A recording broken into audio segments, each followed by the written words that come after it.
நம்ம போகர் சித்தரையா அவர்கள் நவபாஷான முறையில் முருகர் விக்கிரகத்தை வடிவமைத்தாரோ அதே போல் அன்னை அவர்கள் நவபாஷான முறையில் வரும் அன்பர்களுக்கு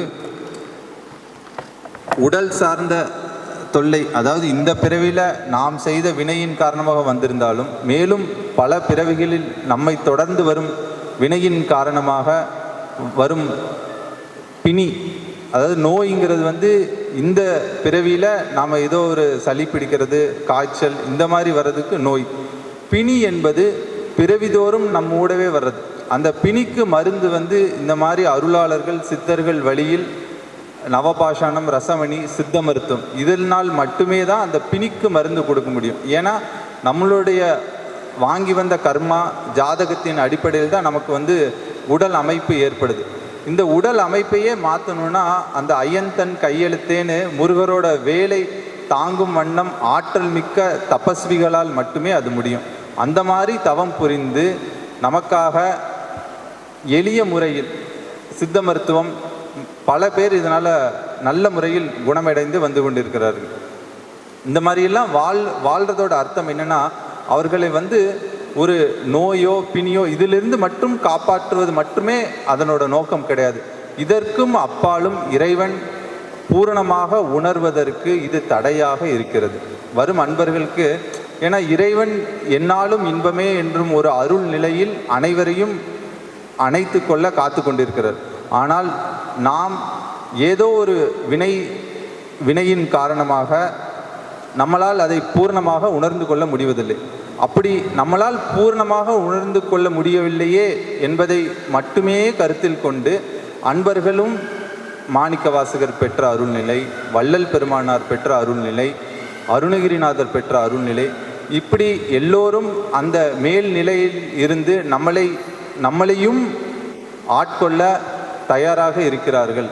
நாம் ஏதோ ஒரு காரணம் காட்டி அவர்கள் அடைந்த நிலையை நம்மால் அடைய தடையாக இருக்கிறது என்பதை உணர்ந்து அன்னை அவர்கள் யார் வந்தாலும் முதல்ல அவங்களுக்கு கண்ணப்பா ஒரு வாய் சாப்பிடுங்க, கொஞ்சம் இளைப்பாருங்க, நம்ம உங்களுக்கு ஏதோ ஒரு கஷ்டம் இருக்குது, நீங்கள் ஒரு காய்ச்சல் உடல் வலி இதன் மூலம் வர்றீங்க, நீங்கள் இந்த மருத்துவம் எடுத்துக்கோங்க, மேலும் நம்ம சத்சங்கத்தை தொடர்ந்து கேளுங்க, திருவாசகம் கொஞ்சம் படிங்க, கொஞ்சம் மந்திர ஜபம் பண்ணுங்க. எளிய முறையில், அதாவது ஏதோ ஒரு கோயில் போய் பரிகாரம் பண்ணணும், நீங்கள் அந்த கோயில் போகணும் அப்படியெல்லாம் இல்லாமல் நம்மளை மனப்பக்குவப்படுத்தி இறைநிலையை நாம் உணர்ந்து கொள்வதற்காக ரொம்ப எளிமையான சத்சங்கம் யூடியூப் வீடியோ வாயிலாக தன்னுடைய கருத்துக்களை பதிவு பண்ணியிருக்கிறாங்க. இந்த மாதிரியான ஒரு அருள்நிலை அருளாளர்கள் இந்து மதத்தில் உதித்து கொண்டே இருக்கிறார்கள். ஒரு காலகட்டத்தில் கடும் தவம் புரிந்தால் மட்டுமே இறைநிலையை உணர்ந்து கொள்ள முடியும் இருந்தது.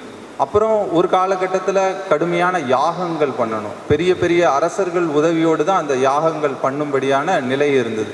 அப்புறம் ஒரு காலகட்டத்தில் பழம்பெருமையான கோயில்கள் நம்ம தமிழ்நாட்டில் பெரும் பெரும் கோயில்கள்லாம் இருக்குது. இப்போல்லாம் அந்த கோயில் சைஸ்க்கு கல்லே கிடைக்காது, அந்த நிலைமைக்கு வந்துருச்சு. இப்போ அந்த கோயில் எப்படி நம்ம கெட்டுறது? இப்போ நம்ம பக்தி பண்ணணும், நம்ம சுவாமி வழிபடணும் அப்படின்னா அந்த கோயிலே நம்ம கெட்ட முடியாது. ஏன்னா அந்த சைஸு கல்லே இப்போ கிடையாது, எல்லா மலையும் போயிடுச்சு. இப்போது இருக்கிற நிலைமையில் நம்ம எப்படி பக்தி செய்கிறதுனா, இந்த ஜீவகாருண்ய பணியின் மூலமாக தான் பக்தி செய்கிறது. இறைவனை எல்லோரிடத்திலும் அனைத்து உலகத்திலும் அவர் பூரணமாக நிறைந்திருக்கிறார். அப்படி அந்த பூரணமான நிலையை உணர்த்துவது எப்படி அப்படின்னு நம்மளும் உணர்வது எப்படின்னு அன்னையவர்கள் சத்சங்கம் வாயிலாக நமக்கு எளிமையாக மாணிக்கவாசகர் அடைந்த நிலை என்ன, திருமூலர் அடைந்த நிலை என்ன, இவர்களெல்லாம் சூக்ஷ்மமாக ரகசியமாக அவர்கள் எழுதி வைத்து விட்டார்கள். அப்படி கிடையாது. அவர்கள் வாழ்ந்த காலத்தில் தமிழ் அந்த உரைநடையில் இருந்தது. இப்போது அன்னை மாதிரி சித்தர் வழிபாட்டில் இருக்கிறவங்க அதை உணரப்பெறாங்க. அது வெறும் ஒரு செய்யுளாவோ ஒரு வாசகமாகவோ அதை பார்த்து அதை சீர்தலை பிரிப்பது மட்டுமே இவர்களுடைய கடமை அங்கே முடியலை. அதை நம்மளையும் உணரும் வண்ணம் நமக்கு ரொம்ப எளிமையாக ஒரு திருமந்திர பாடல், ஒரு 10 பாடலுக்கு 1 மணி நேரம் விளக்க சொல்கிறோம். அப்போது அந்த விளக்கம் எப்படி இருக்குதுன்னா, திருமந்திரம் என்பது ஒரு அருள்நிலை, அந்த அருள்நிலை நமக்கு புரியும் வண்ணம். இப்போ மாணிக்கவாசகர் பாடல்லையும் திருமந்திர பாடல்லையும் ஒரே விளக்கம் தான் இருக்குது. 2 பேரும் ஒரே அருள்நிலை தான் அடைஞ்சிருக்காங்க. பட்டினத்தாரும் அந்த அருள்நிலை தான் அடைஞ்சிருக்காங்க. இப்படி நமக்கு புரியும் வண்ணம் நாம் எதை சார்ந்து இருக்கிறோமோ அதன் மூலமே நாம் இறைநிலை அடைவதற்கு ரொம்ப எளிமையாக அன்னை அவர்கள் கடந்த 70 ஆண்டு காலம் மக்களுக்கு புரியும் வண்ணம் சொல்லிட்டு வராங்க. இன்னும் நிறைய பேர் பார்த்தோன்னா வந்து ஒரு சத்சங்கம் ஒரு 5 நிமிடம் கேட்டாலே போதும். ஓகே, இந்த இடத்துல இப்படி கருத்து சொல்லியிருக்காங்கன்னா இனிமேலும் இந்த மாதிரி கருத்து எங்கே கேட்டாலும் உங்கள் ஆள் மனசில் பதிஞ்சிடும். இந்த கருத்து வந்து அம்மாவோட சத்சங்கத்தில் கேட்ட மாதிரியே இருக்குது. அந்த அந்த அந்த அளவுக்கு ரொம்ப ஆழமாக அந்த விதையை அம்மா உங்களிடம் விதைத்து விடுவார்கள். இன்றைக்கி நம்ம பூரணமாக அது உணர்றோமோ இல்லையோ, என்றாவது ஒரு நாள் நாம் தளர்ந்த அத்தருணம் நம் தளர்வெல்லாம் நீக்கிய அருட்பெருஞ்சோதி என்று வள்ளல் பெருமானார் எந்த உயர்நிலை அனுபவம் பெற்றார்களோ அது ஒரு வாசகத்தில் ஒரு நொடியிலேயே அன்னை அவர்கள் எல்லோர் மனதிலும் பூரணமாக விதைத்து விடுவார்கள். இதுதான் அன்னையின் சிறப்பு. எல்லாம் செயல்கூடும் என்னானை அம்பலத்தே எல்லாம் வல்லாந்தனையே ஏத்து. அப்பா, நான் வேண்டுதல் கேட்டு அருள் புரிதல் வேண்டும். இருக்கலாம் நான் அன்பு செயல் வேண்டும். எப்பாரும் எப்பதமும் இங்கனும் நான் சென்றேன் எனது அற்புகளை இயம்பிடல் வேண்டும். செப்பாத மேல்நிலை சுத்த சுமார்க்க சங்கம் திகழ்ந்து உங்க அருஜோதி செலுத்தியிடல் வேண்டும். தப்பேது நான் செய்யணும் நீ பொறுத்தல் வேண்டும். தலைவன் என்னை பிரியாத நிலைமையும் வேண்டுவனே. புண்படா உடம்பும் குறைபடா மனமும் பொய்படா ஒழுக்கமும் பொருந்தி கண்படாத இரவும் பகலும் நின்று கருத்தில் வைத்தேற்றுதற்கு செய்தேன். உண்பனே நினைனும் உடுப்பனை நினைனும் உலகரை நம்பிலேன் எனது நண்பனே நலன் சார் பண்பனே நினையே நம்பினேன் கைவிடேலனே. திருச்சிற்றம்பலம். இன்றைக்கு திருவாசகம் பற்றி அம்மா பேசுவாங்க அப்படின்னு சொல்லிட்டாங்க கண்ணு. நான் நேர இந்த பத்துமலை முருகன் கோயிலும் சரி, இந்த கோயிலும் சரி, நான் பல்லூலி காலம் தவம் பண்ண இடம் மாதிரி எனக்கு தோணுது கண்ணு. எனக்கு அதுக்கு பிறகு வார்த்தையே வரலை. உங்களுக்கு ஒரு கும்பிடு போட்டுட்டு என்னை மன்னிச்சுக்கோங்கன்னு சொல்லிடுவோமான்னு கூட நான் நினைக்கிற அளவுக்கு அந்த எனக்கு என்ன சொல்லன்னு தெரியல. திருவாசகம் பற்றி பேசுவதாக அவங்க சொல்லியிருக்கிறாங்க. அதனால் நம்ம திருவாசக சிந்தனைக்குள்ளே போக முயற்சி பண்ணுறேன். சரியா? நம்ம எல்லோரும் யாரையாவது பார்த்தா என்ன சொல்லுவோம்? அவன் பெரிய பக்திமான் அப்படி சொல்லுவோம். எதன் அடிப்படையில்? அவங்க ருத்ராட்சை போட்டிருக்கிறாங்க, ஊதி வச்சுருக்குறாங்க, குங்குமம் வச்சுருக்குறாங்க. அவங்களெல்லாம் பார்த்தோன்னே நல்ல பக்திமான், நல்லா இருக்கிறாங்க, எப்போ பார்த்தாலும் மங்கள சின்னங்களோடே காட்சி கொடுக்குறாங்க, அப்படி தானே சொல்லுவோம். நம்மளுடைய சனாதன தர்மம் என்ன சொல்லுது? இது மட்டும் இல்லை கண்ண பக்தி, இதுவும் நீ பக்திக்கு போகிறதுக்கு இது ஒரு அடித்தளம். அதாவது காலையில் எழுந்திரிச்ச உடனே குளிக்கிறது. இப்போ நீங்கள் எழுந்திரிச்ச உடனேமே பெட்டை மடக்கி வைக்கிறது, உதறி விடுறது, அப்புறம் குளிக்கிறது, அப்புறம் இல்லை குளிக்கிறதுக்கு முன்னால் பல் தேய்ச்சிக்கணும்ல, பல் தேய்ச்சிக்கிறத பிறதானே குளிப்போம். இப்போ அதெல்லாம் ஒரு சம்பிரதாயம், அதெல்லாம் இருக்குது. அது மாதிரி தான் இதுவும். இது ஊதிட்டுக்கிறது இது எல்லாமே பேசிக்காக காலையில் எழுந்திரிச்சு நம்ம அன்றன்றைக்கு பணி செய்வதற்கு முன்னால் செய்யக்கூடிய ப்ரிலிமினரி அட்ஜஸ்ட்மெண்ட்ஸ் அதெல்லாம். அது மாதிரி தான் இந்த ஊதிட்டுக்கிறது, அக்கமணி மாலை, இது ஆன்மீகத்துக்கு போவதற்கான ஒரு சாதனம். இப்போ ஆன்மீகம்னா என்னம்மா, சனாதன தர்மம் நமக்கு என்னம்மா சொல்லுது அப்படின்னு கேட்டிங்கன்னா, ஆன்மீகம்னா ஒரு இலக்கணம் சொல்கிறார் மணிவாசகர் ஒரு 5 இலக்கணம் அதுக்கு சொல்லியிருக்கிறாரு. நான் ஒரு 2 இலக்கணம் உங்களுக்கு சொல்கிறேன். உரைமாண்ட உள்ளொளி உத்தமன் என் உளம்புகளுமே. நான் சாமி கும்பிட்றேன்னு ஒரு இலக்கணம் சொல்கிறேன், 4 பேர்ட்ட எல்லாத்தையும் சொல்கிறேன், வச்சுக்குவோம்.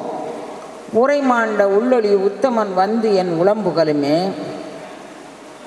கரைமாண்ட காம பெருங்கடலை கடத்தலும் இறைமாண்ட இந்திரிய பறவை இரிந்து ஓடும் துறைமாண்டவா வாடி தெள்ளேனம் கொட்டோமோ. இப்படி ஒரு பாட்டு திருவாசகத்தில் திருத்தெள்ளேனம் அப்படின்னு ஒரு பகுதி இருக்குது குழந்தைங்களா. அதில் ஒரு பாடல் இது, உரைமாண்ட உள்ளொளி உத்தமன். நீங்கள் ஆன்மீகம்னு சொன்ன உடனே உபூதி ருத்ராட்சம் போட்டுக்கிறது மட்டும் ஆன்மீகம் இல்லை குழந்தைங்களா. இறைவனை உங்களுக்கு உள்ளார வாங்கிக்கணும்.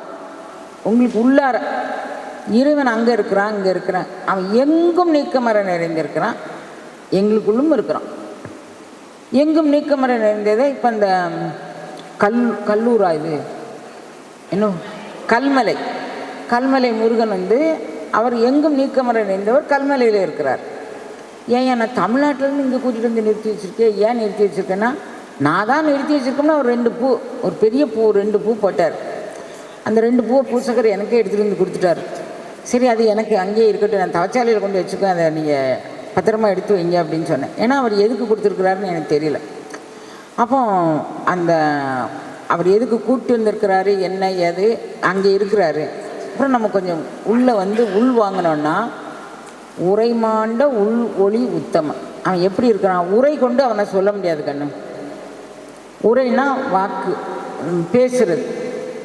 பேச்சு வழக்கில் நம்ம அவனை கண்டுபிடிச்சிக்க முடியாது. பேச்சு சொல்லி எல்லாரும் சொல்கிறாங்க இறைவனை பற்றி 1008 திருநாமம், 1,08 திருநாமம், கோடி திருநாமம் அப்படியெல்லாம் நம்ம வேதங்களில் பாடி வச்சுருக்காங்க கண்ணு.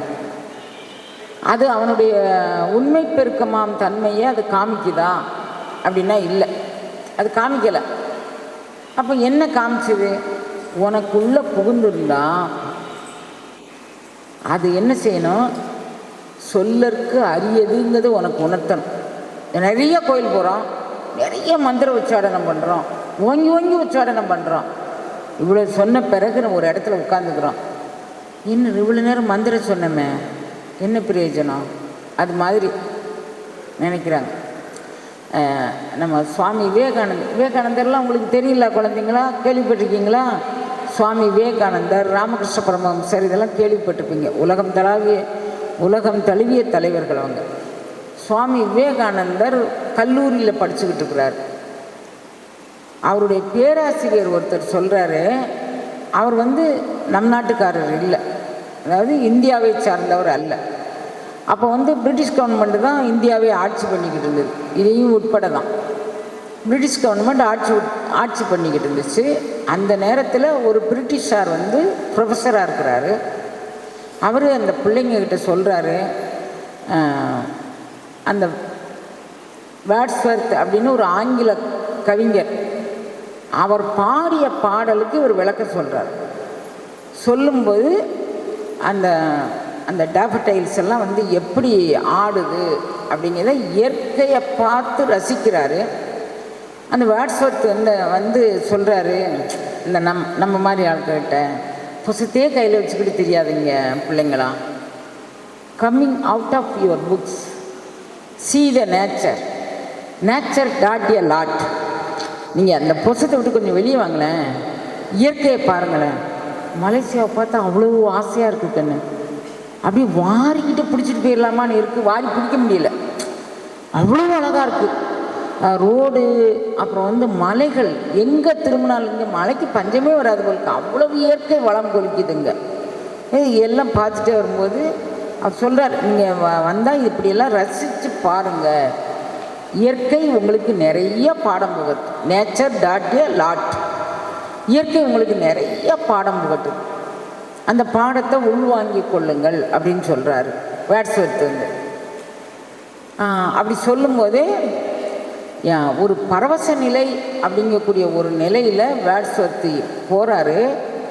அப்போ அந்த ப்ரொஃபஸர் சொல்கிறாரு, இப்போல்லாம் அந்த பரவச நிலை பற்றியெல்லாம் அங்கொன்றும் இங்கொன்றுமாக இந்து சனாதன தர்மத்தில் சில மகனியர்கள் உள்ளார்கள். அந்த மகனியர்கள், இந்து சனாதன தர்மத்தில் உள்ள மகனியர்கள், அவர்கள் வந்து இதை அனுபவிச்சுக்கிட்டு இருக்கிறாங்க. நான் பார்த்த அளவில் தட்சிணேஸ்வரத்தில் ராமகிருஷ்ண பரமஹம்சர் என்னும் ஒரு மகான் இருக்கிறாரு, அவர் சதாவந்த நிலையில் தான் இருக்கிறாரு அப்படின்னு சொல்கிறார் அவர். அப்போ இவங்களுக்கு ரொம்ப ஆசை வந்துருச்சு அந்த ஸ்டூடெண்ட்ஸை, உங்களுக்கு வாழ்நாளையில் ஒரு முறையேனும் சந்தர்ப்பம் கிடைச்சா அந்த மகானை போய் பாருங்கள் அப்படி சொல்கிறார். ஒரு முறை மேலும் வாழ்க்கையில் சந்தர்ப்பம் கிடைச்சா அந்த மகானை போய் பாருங்கன்னு இந்த ஸ்டூடெண்ட்ஸ்க்கு சொல்லார். நல்ல வாத்தியார் கிடைச்சா எதையெல்லாம் அடைஞ்சிடலாம் பாருங்கள். உடனே சுவாமி விவேகானந்தரும் அவரோட அப்போ அவர் நரேந்திரனுங்கக்கூடிய பேரில் தான் இருக்கிறாரு, நரேந்திரநாத் தத்தா அவர் பேர். அதுக்கப்புறம் தான் அவர் விவேகானந்தர் ஆறாரு. அவரும் அவருடைய ஃப்ரெண்ட்ஸ் கொஞ்சம் பேர் சேர்ந்து அப்போ நம்ம போய் பார்த்துடலாமா அப்படிங்கிறாங்க. இப்போ வீட்டில் போய் என்ன பண்ண போகிறோம்?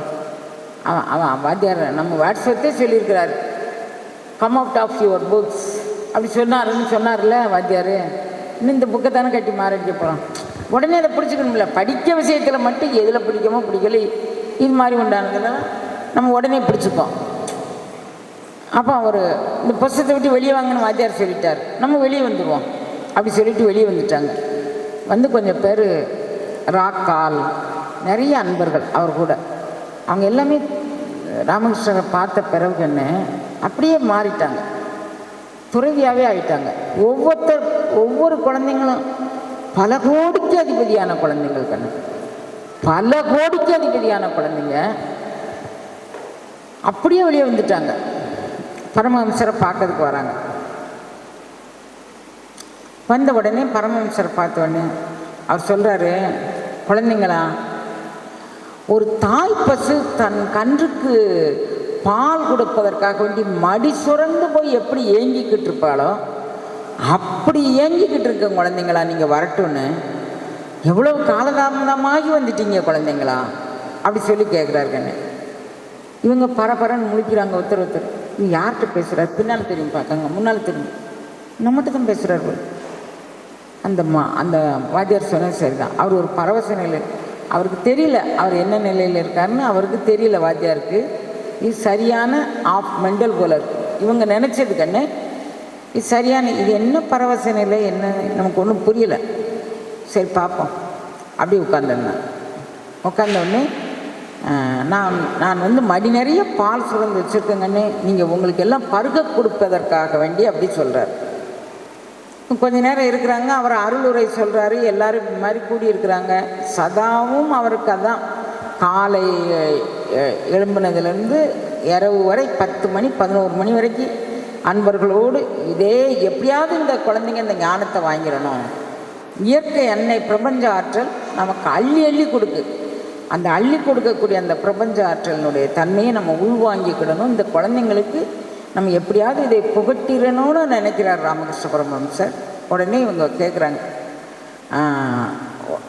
இவங்க எல்லாம் உட்காந்துக்கிட்டு இருக்காங்க. உட்காந்துக்கிட்டு இருந்தோடனே இவர் எல்லாரையும் தொடுறாரு. எல்லாருக்கும் ஒரு மேனி சிலிர்ப்பேடு. இந்த மணிவாசகர் சொல்கிறார் கண்ணே, நான் சப்ஜெக்ட் வந்து மணிவாசகரில் தொடங்கியிருக்கேங்கண்ணே, எப்படியும் 5-6 பாடலுக்கு இதிலேருந்து ஒரு மேற்கோளாக வந்துடும். நான் எங்கே போகிறேன் எங்கே வரேன்னு எனக்கு தெரியல, நீங்கள் என் கூட வந்துடுங்க. 5-6 பாடல் மணிவாசகர் பாடலை சொல்லிடுவேன். என்னை திருவாசகம்னு போட்டுட்டு அதை சொல்லாமல் இருந்தால் நல்லா இருக்காது பாருங்கள். அதனால் இங்கேருந்து எல்லாருக்கும் அவர் தொட்டு ஆசீர்வாதம் பண்ணுறாரா. மெய் தானே அரும்பியது குழந்தை எல்லாருக்கும். அந்த நாளையில் இதுவும் ராமகிருஷ்ண பரமஹம்சர்கிட்ட நடந்த கதை தான். ராக்கால் அப்படின்னு ராமகிருஷ்ண பரமஹம்சருடைய சீடர் ஒருத்தர். அந்த சீடர் வந்து ராமகிருஷ்ண பரமஹம்சர் பார்க்கறதுக்கு, அவரால் ராமகிருஷ்ண பரமஹம்சரை பார்க்காம இருக்க முடியல. கல்லூரி போகிறேன்னு சொல்லிட்டு இங்கே வந்துடுறாங்க குழந்தைங்க. அப்போ அவர் பார்த்துட்டே இருந்தார். ராமகிருஷ்ண பரமஹம்சர் ஒரு பாடல், ராமதேவர் அப்படின்னு சொல்லி ஒரு பெரிய மகான், அவர் எழுதிய பாடலை சொல்கிறார். எப்படி நம்ம மணிவாசகர் பாடலை பிள்ளைங்கள்லாம் படித்தா சூப்பராக படிப்பாங்க கண்ணு.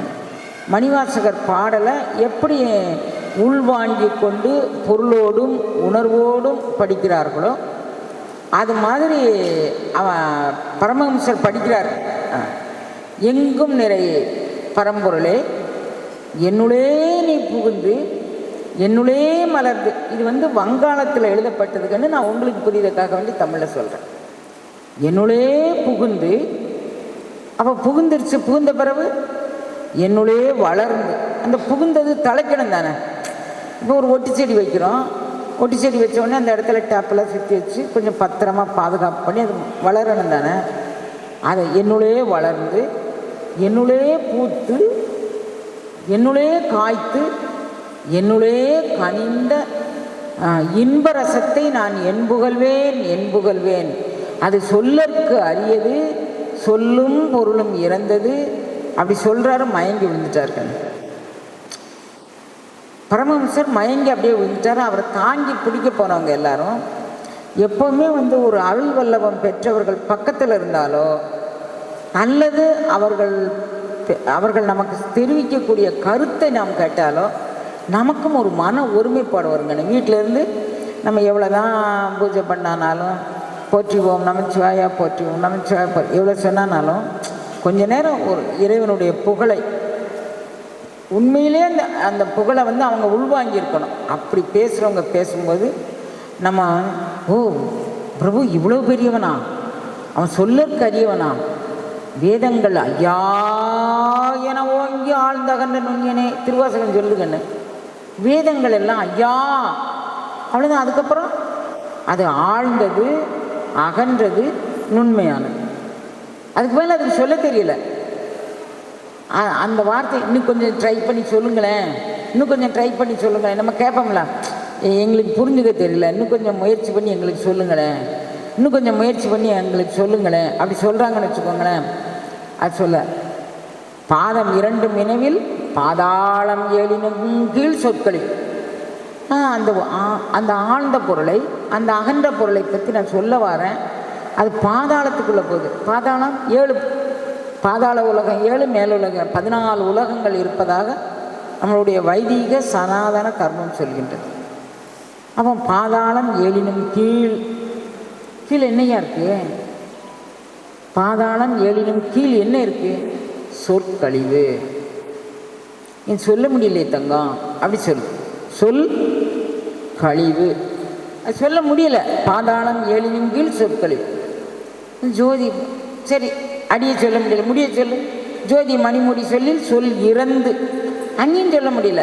இப்படி நிமிந்து பார்க்குறேன் ஓங்கி வளர்ந்து நிற்கிது, அகண்ட பிரபஞ்சமாக இருக்குது. அதை பற்றி என்ன இன்னும் கொஞ்சம் ட்ரை பண்ணி சொல்லுங்களேன்.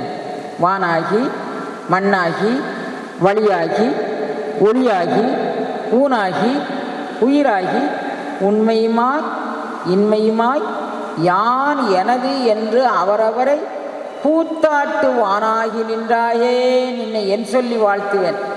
அவன் வாழ்த்த முடியாது கண்ணு. அவன் என்னவா இருக்கிறான்? ஒரு வாழ்த்து சொன்னோன்னா, இப்போ நீங்கள் வரீங்க, அம்மா என்னை வாழ்த்துங்கம்மா, சரிடா சுபசிய சீக்கிரம். கல்யாணம் முடியாத பிள்ளைங்க வந்தால் என்ன சொல்லணும்? சுபசிய சீக்கிரம், உனக்கு கல்யாணம் சீக்கிரம் ஆகட்டும். சின்ன குழந்தைங்க வந்தீங்க, ஞானவா நீ நல்லா படிப்பா, கல்விக்கு அப்படியா யாரும். அப்புறம் கல்யாணம் முடித்தவங்க பார்க்குறேன், புத்திர பாக்கியம் உங்களுக்கு கிடைக்குது. அந்தந்த ஸ்டேஜுக்கு தக்கன அப்படி வாழ்த்துவோமா? இறைவனை வாழ்த்த போகிறாரு. இறைவனை ஒன்று என்ன சொல்லி வாழ்த்துவேன்? நீ என்னவா இருக்கிற? வானாகி மண்ணாகி பஞ்சபூதமும் நீ தான்டா, பஞ்சபூதமும் நீ தான். உன்னை வானாகின்னா அது வான்பரப்பு எவ்வளோ பெருசு, அவன்தான். மண்பரப்பு எவ்வளோ பெருசு, அவன்தான். வானாகி மண்ணாகி வழியாகி காற்று மண்டலத்தை அளக்க முடியுமா? முடியாது. வழியாகி ஒளியாகி ஊனாய் உயிராய் எல்லா உயிர்கள்லையும் அகண்ட பிரபஞ்சத்தில் நிரம்பி இருக்கக்கூடிய. இப்போ நாங்கன்னு வரும்போது அப்படியே கொசு தட்டிக்கிட்டே இருந்தாங்க. உள்ளே நுழையும் போது ஒரு அன்பர் இப்படியே தட்டிகிட்டே இருந்தாங்க. அது துருண்டு பூச்சி தானே அது. நம்ம எவ்வளோ 6 அடி உயரம், எவ்வளோ பரமாக இருக்கும். அந்த பூச்சி நம்மளை அசைச்சு பாருங்க, அதுலேயும் அந்த ஆன்மா இருக்குது. அப்போ இவ்வளவாகவும் நிரம்பி உன்னை எப்படியப்பா நான் வாழ்த்துறது? இவ்வளவாமா இருக்கக்கூடியவனே. ஒரு சின்ன பையன் வந்தான்னா உனக்கு படிப்பு வரட்டுன்னு சொல்லி வாழ்த்துறேன். கல்யாணம் முடிக்கிற பிள்ளை வந்துச்சுன்னா கல்யாணம் முடிக்கட்டும்னு வாழ்த்துறேன். கல்யாணம் முடித்தவங்க வந்தால் பிள்ளை பெற்றுக்கோன்னு வாழ்த்துறேன். உன்னை எப்படி வாழ்த்துறது? வாழ்த்துறதுக்கு வார்த்தையே இல்லைம்மா. எல்லாமாவும் இருக்கக்கூடிய ஒருவனை நம்ம எப்படி வாழ்த்துறது? மணிவாசகர் சொல்கிறார், உன்னை எதுவுமே சொல்லி வாழ்த்த முடியாது கண்ணு, உன்னை நான் எப்படி வாழ்த்துவேன் அப்படி சொல்லி நிறுத்துறார். அந்த அகண்ட பிரபஞ்சத்தை பற்றி இப்படி பாடினார். யார் பாடுனா? ராமகிருஷ்ண பரமஹம்சர் பாடினார். மயக்கம் போட்டு விழுந்துட்டார். எல்லோரும் தொட்டு பிடிச்சாங்க. அவர் அதில் பேலன்ஸ் பண்ணி நின்றுட்டார். அதுக்கப்புறமும் அவருடைய அந்த போதம் கெட்டு போல. அதாவது இதை மணிவாசகர் சொல்லார், போதமும் கடந்த போதமே அப்படிங்கிறார். போதம்னா அறிவு அப்படின்னார். அறிவுக்கு அப்பாற்பட்ட ஒரு உணர்வு நிலை. போதமும் கடந்த போதமே. இந்த போத நிலைக்குள்ளே அவன் நிற்கிறான் அப்படி சொல்லி அவங்க கேட்குறாங்க. இந்த இதெல்லாம் இப்படி இருக்கு. ராக்கால் இதை பார்க்குறான். கொஞ்சம் வயசு பையன்தான், 16-17 வயசு இருக்கும். கல்லூரியில் படிக்கிற பையன் இதை பார்க்குறான், எல்லாத்தையும் வேடிக்கை பார்க்குறான். இவங்கெல்லாம் என்ன செய்கிறாங்க அப்படி சொல்லி பார்க்குறான். உடனே இங்கே கூடியிருக்கிற எல்லாரும் வந்து மெய்தான் அரும்பி மெய் தானே அரும்பணும். ஒருத்தர் அரும்ப வச்சு அரும்பக்கூடாது. மேனி சிலிர்க்குது அப்படின்னா, ஆமாம் இதை பார்த்தோன்னே எனக்கு மேலெல்லாம் சிலிர்த்து போச்சு அப்படின்னு சொல்லுவீங்களா நீங்கள் கொஞ்சம் பேர்? அது மாதிரி இவங்க எல்லாருக்கும் மெய் தானே அரும்பியது. மெய் தான் அரும்பி விதிர் விதிர்த்து வேறு யார்களுக்கு என் கைதான் தலை வைத்து கண்ணீர் ததும்பி வெதும்பி உள்ளம் பொய்தான். இப்படியெல்லாம் ஒரு அனுபவ நிலை இருக்காப்பா? இப்படியெல்லாம் அனுபவிக்கணுமா இறைவனை? நான் ஊதி பூசினா போதுன்னு நினச்சேன், நான் ருத்ராக்கம் போட்டால் போதும்னு நினச்சேன். நான் போய் சிவசிவா சிவசிவான்னு கோயிலில் ஒரு 2-3 தடவை சுற்றிட்டு அப்படி சுத்த போகும்போதே, அண்ணாச்சி எப்படி இருக்கீங்க? நல்லா இருக்கேன் நல்லா இருக்கேன். அன்னைக்கு உங்கள் கூட வந்தானே அது யார்? எங்கே? சிவசிவ சிவசிவ. ஓ அவனா இவன்? சரி சரி. அவன் என்ன பண்ணுறான்? சிவசிவ. இது இல்லை வழிபாடு, இது இல்லை வழிபாடு. அவர் சுற்றி வரும்போதே மனம் மொழி மெய்களால் அந்த கரண சுத்தியோடு சிவபரம்பொருளே நீ இங்கே இருக்கக்கூடியவன் இங்கேயும் இருக்குன்னு எல்லாரும் சொல்லியிருக்கிறாங்கப்பா.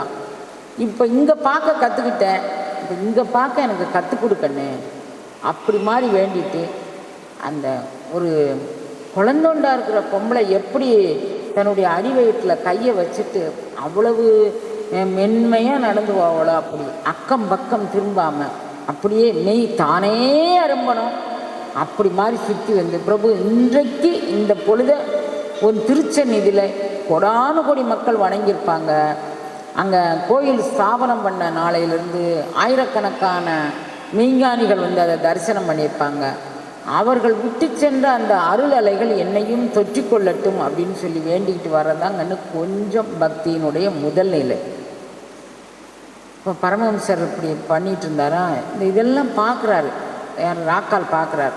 பார்த்துட்டு எல்லோரும் அப்புறம் அவங்கவுங்க எல்லோரும் பாட்டு படித்தாங்க, அவங்கவுங்க ஆடினாங்க பாடினாங்க, கையை மேலே வச்சுனாங்க, காலை மேலே வச்சுனாங்க, தலையார கும்பிட்டாங்க, என்னென்னோ பண்ணாங்க. எல்லாம் வேடிக்கை பார்க்குறாரு. பார்த்து முடிச்சுட்டு போயிட்டாங்க, எல்லோரும் போயிட்டாங்க. போய் சாப்பிட போங்கப்பா அப்படி சாப்பிட்டு வீட்டுக்கு போகிறவங்க போங்க, சாயங்காலம் சத்சங்கத்துக்கு வாங்கன்னு அனுப்பிச்சி வச்சுட்டாங்க. ராக்கால் நிற்கிறார். உடனே உட்கார்ப்பா. ராக்காலை வந்து ரொம்ப மரியாதை பண்ணுவார் ராமகிருஷ்ண பரமஹம்சர். துறவுச்சீடரில் நல்ல 17 துறவுச்சீடர்கள் இவர் ஒருத்தர். 350 பேர் அவற்றை துறவுச்சீடர்களானாங்க. 350 பேரும் கோடீஸ்வரம் வீட்டு பிள்ளை தாங்க.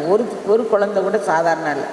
லாட்டு அப்படின்ற ஒருத்தர் தான் அவர் ஒரு எக்ஸ்ட்ரீம் ஆளுதானே. இந்த லாட்டுங்கக்கூடியவர் மாடு மேய்ச்சிக்கிட்டு இருந்த ஒரு பையன் ஞானம் தேடி வந்தான். நான் இதை வந்து சத்சங்கத்தில் 1000 முறை சொல்லி எனக்கு திருப்தி வரல கண்ணு. மலேசிய அன்பர்களும் கொஞ்சம் கேட்டுக்கோங்க. 1000 தடவை சொல்லியிருப்பாங்க சத்சங்கத்தில் இந்த லாட்டு கதையை பற்றி. லாட்டு கொஞ்சம் சின்ன வயசுலேயே வந்துட்டார், 10 வயசில். இப்போ ராக்கால் அங்கே நிற்கிறார் கண்ணு, அதையும் மனசில் வச்சுக்கணும் சரியா? இங்கே லாட்டுட்டையும் மனசில் வச்சுக்கணும்.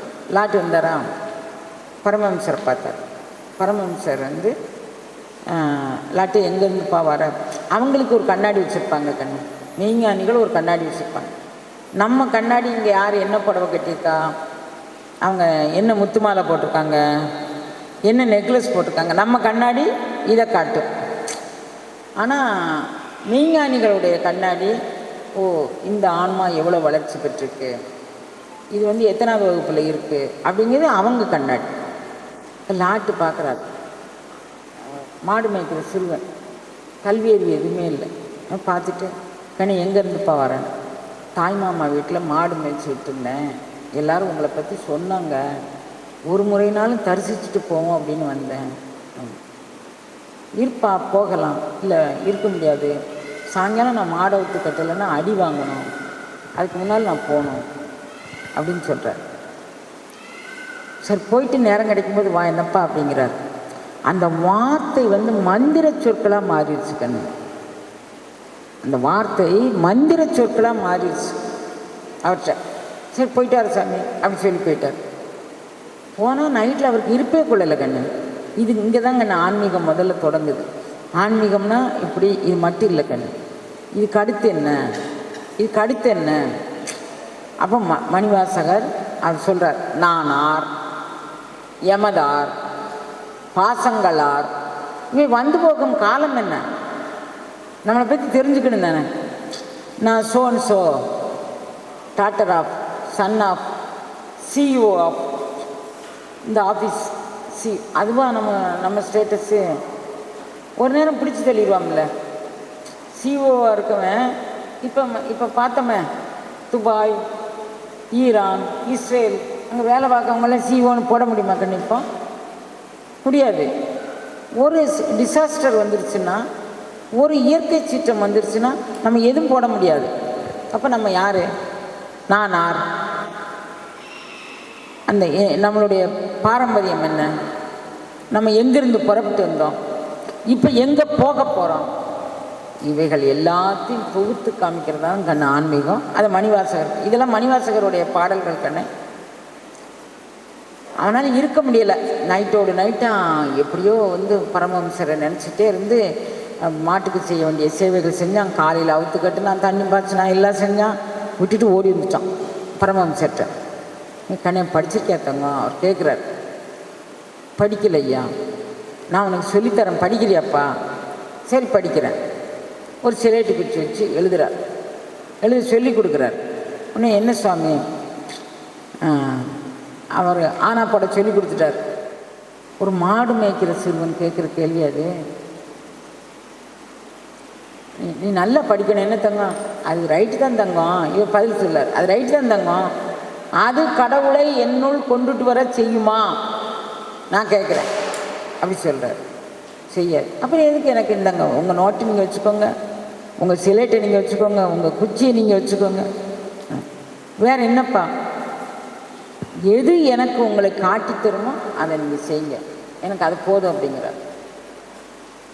லாட்டுவுக்கும் ராமகிருஷ்ண பரமஹம்சருக்குமான நெருக்கம் ரொம்ப அதிகமாயிட்டுக்கண்ணு. அப்புறம் ஒரு நாள் லாட்டு அவசரமாக பரமஹம்சரை பார்த்துட்டு போகணுன்னு வந்தார். பரமஹம்சர் வேறு ஊருக்கு போயிட்டார். அன்பர்கள் கூப்பிட்டாங்கன்னு மலேசியா வந்துட்டார். நீங்கள்லாம் கூப்பிட்டீங்கன்னா அவர் ராமகிருஷ்ணர் இங்கே வந்துட்டார், மலேசியா வந்துட்டார். லாட்டு பார்க்குறான், காணோம். அப்புறம் அவருடைய சகோதர சீடர்கள் எல்லாரும் சொல்கிறாங்க, குருதேவர் அங்கே போயிருக்கிறாரு, வர 3 நாள் ஆகும் அப்படி சொல்கிறாங்க. அப்படியா? அப்போ நான் இப்போ பார்க்க முடியாதா? நான் பார்த்துட்டு போயிடுவோன்னு வந்தேனே, பார்க்க முடியாதா? பார்க்க முடியாதா பிரபு? நான் உன்னை பார்க்க முடியாதா? ஏன்? எங்கே ஓட்டை விழுந்துச்சு? நான் உன்னை பார்க்கணுன்னு தானே வந்தேன். அப்போ என்னுடைய அன்பு பொய்யா? யானே போய், என் நெஞ்சம் போய், என் அன்பும் போய். இது திருவாசகங்கண்ணு. யானே போய், என் நெஞ்சம் போய், என் அன்பும் போய். நம்ம எல்லோரும் என்ன செய்யணும்? அது வேலையை அந்த பேயில ஒரு போயிட்டு நான் வேலைக்கு நின்று அவன் என்னை சீக்கிரம் விடலை, அவனுக்கு வேண்டியதை செஞ்சு வச்சுட்டு வர்றதுக்குள்ளே எனக்கு இங்கே நேரம் ஆயிடுச்சு, அப்படி தான் நம்ம நினச்சிருப்போம். அவர் நினைக்கிறார், சுய ஆய்வு பண்ண சொல்கிறார் மணிவாசகன். யானே போய், ஏன் என்னால் குருநாதரை பார்க்க முடியல? ஏன் என்னால் குருநாதரை பார்க்க முடியல? எங்கே ஓட்டை விழுந்துச்சு அப்படி கேட்குறாரு. என்னைக்கோ நான் குருநாதரை பார்க்காம போகமாட்டேன், வீட்டுக்கு போக மாட்டேன். அந்த தட்சிணேஸ்வரம் அந்த கங்கை ஓரத்தில் அவர் நிற்கிறார். தட்சிணேஸ்வரம் கங்கை ஓரத்தில் நின்னார். நீ என்னை ஆசுவாசப்படுத்தாமல் நான் வீட்டுக்கு போக மாட்டேன், நீ ஆசுவாசப்படுத்தாமல் நான் வீட்டுக்கு போக மாட்டேன்னு அங்கேயே உட்காந்துட்டார்.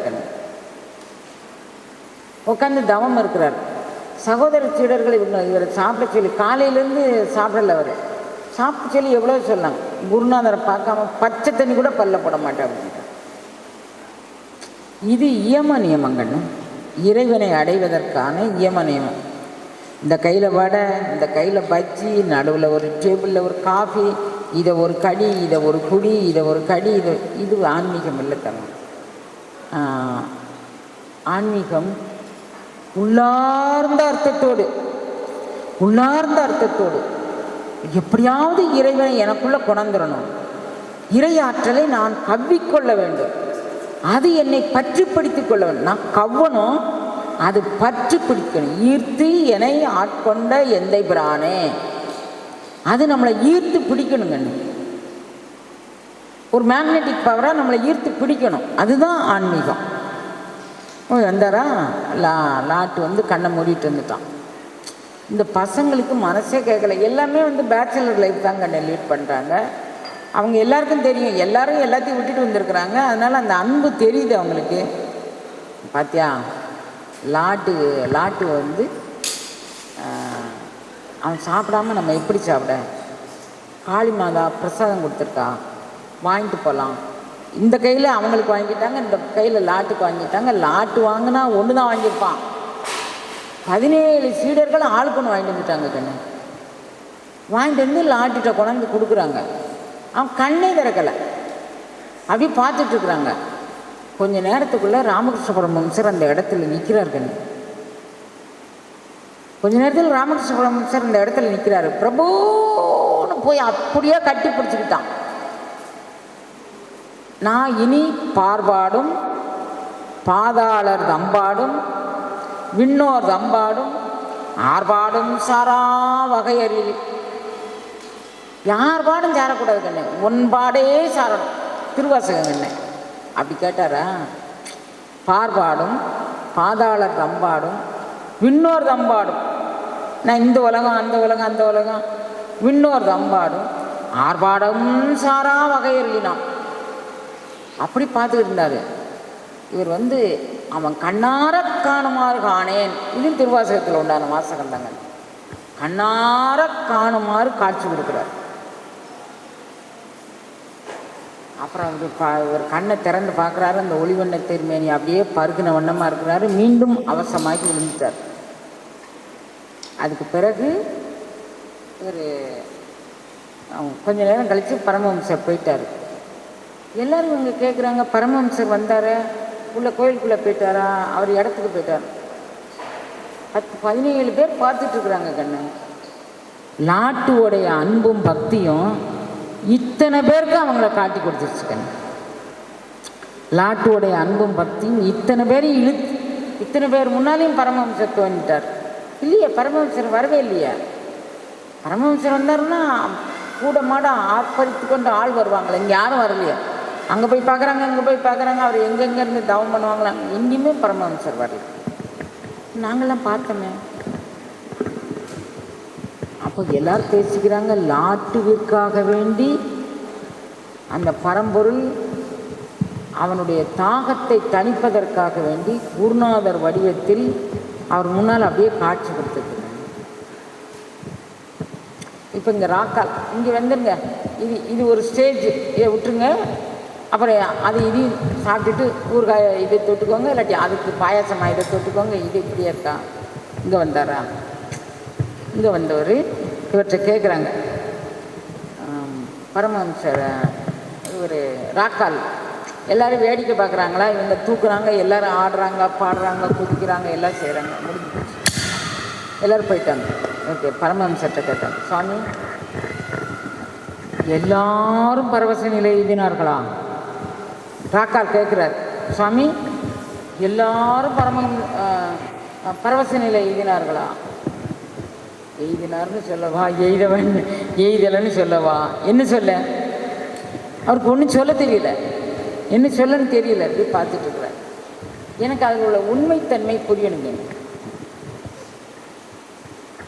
மணிவாசகர் சொல்ல, உள்ளவா காண வந்தருளாய் பேரலின் தெளிவே சிவபுரத்தரசே திருப்பெருந்துறை உரை சிவனே, ஆர் உறவு உனக்கு இங்கு ஆர் அயல் உள்ளார். உள்ளவா காண வந்தருளாய், உள்ளது உள்ளபடி எனக்கு நீங்கள் சொல்லணும், எனக்கும் காட்டித்தரணும். இதில் யார் வந்து ஆடுனா, யார் தானே ஆடினார்கள், யார் ஆட்டுவிட்டு ஆடினார்கள், 2 கான்செப்ட் தான். தானாக வளைச்சி கொட்டி இவன் ஆடுதான், நம்ம ஆடலைன்னா பக்தி இல்லைன்னு சொல்லி எல்லோரும் சொல்லிடுவாங்களோ, பரமஹம்சரே நினச்சிடுவாரோ குருநாதரே. அப்போ குருதத்துவத்தை இவங்க என்ன புரிஞ்சுக்கிட்டாங்க பாருங்கள். பரமஹம்சர் நினச்சிடுவாரோ இவங்க நம்மளை என்ன செய்யலைன்னு அப்படி கேட்குறாங்க. அப்படி கேட்டுட்டு இவங்க வந்து பார்க்குறார். அப்போ பரமஹம்சர் சொல்கிறாரு, லாட்டு தான்ப்பா உண்மையாக வாங்கணும். இப்போ லாட்டு யாருன்னு தெரிஞ்சால் தானே உங்களுக்கு புரிஞ்சுக்க முடியும். அதுக்காண்டி லாட்டுவை பற்றி சொன்னேன். லாட்டு ஒருத்தன் தான் உண்மையாக வாங்கினான். இன்றைக்கி மாலையில் லாட்டுவோடைய நிலையை நீ பார்த்துக்கோ அப்படி சொல்கிறார். ராக்கால் வந்து சரி பார்க்குறேன் அப்படின்னு சொன்னான். மீதி பேர் கொஞ்சம் ஒரு ஃபியூ செகண்ட்ஸ் அவங்களுக்கு ஒரு புல்லரிப்பு ஏற்பட்டிருக்கும். இந்த பாடலுடைய பொருளை புரிஞ்சு, ஓ இதுக்கு இவ்வளோ பொருள் இருக்கா, நம்ம இத்தனை நாளும் புரிஞ்சுக்க தெரியல, அது மாதிரி தோணியிருக்கும். சில பேருக்கு மேனி செலுத்திருக்கும். அவ்வளோதான். அதுக்கே இந்த ஆட்டம் ஆடுறாங்க. நீங்கள் எல்லோரும் பக்திமான்னு நினச்சிக்கணும் தானே. பரமஹம்சருடைய சீடர்கள் இவர்கள்லாம், இவங்க பக்திமான் அது இதுன்னு நீங்கள்லாம் நினச்சிக்கணும் தானே. அதனால் அவங்க ஆடியிருக்கிறாங்க. அப்படியா? அப்போ இதில் யாருமே உண்மையானவர்கள் இல்லையா? ராக்கால் அப்படி மாதிரி கேட்குறாரு. சாயங்காலம் நீ லாட்டுவோடைய நிலையை தெரிஞ்சுக்கிட்டு போகணும். சாயங்காலம் ஆச்சு. லாட்டு வந்து சிவன் கோயில், அங்கே தட்சிணேஸ்வரத்தில் பக்கத்தில் ஒரு சிவன் கோயில், சிவன் கோயிலில் போய் தவம் பண்ண போகிறாரு. அப்போ நான் வந்து பரமஹம்சருடைய ரூமை நான் தான் தொடப்பேன், பரமஹம்சருடைய ரூமுக்கு நான் தான் விளக்கேற்றுவேன், நான் தான் எல்லாம் செய்வேன் அப்படின்னு சங்கல்பம் பண்ணிக்கோ அப்படின்னு அவங்ககிட்ட சொல்லுங்க. ஏன்னா அந்த பையன் எப்போ தானே வரான், அதனால் அவங்ககிட்ட சொல்லுங்கள். அவன் வந்து கூட்டி தொளித்து கோலம் போட்டு அலங்காரம் பண்ணி வைக்கட்டும் ஐயா ரூமை அப்படின்னு சொல்லுங்கள். அதுக்கப்புறம் அவன் கோயிலுக்கு போட்டுன்னு சொன்னார்.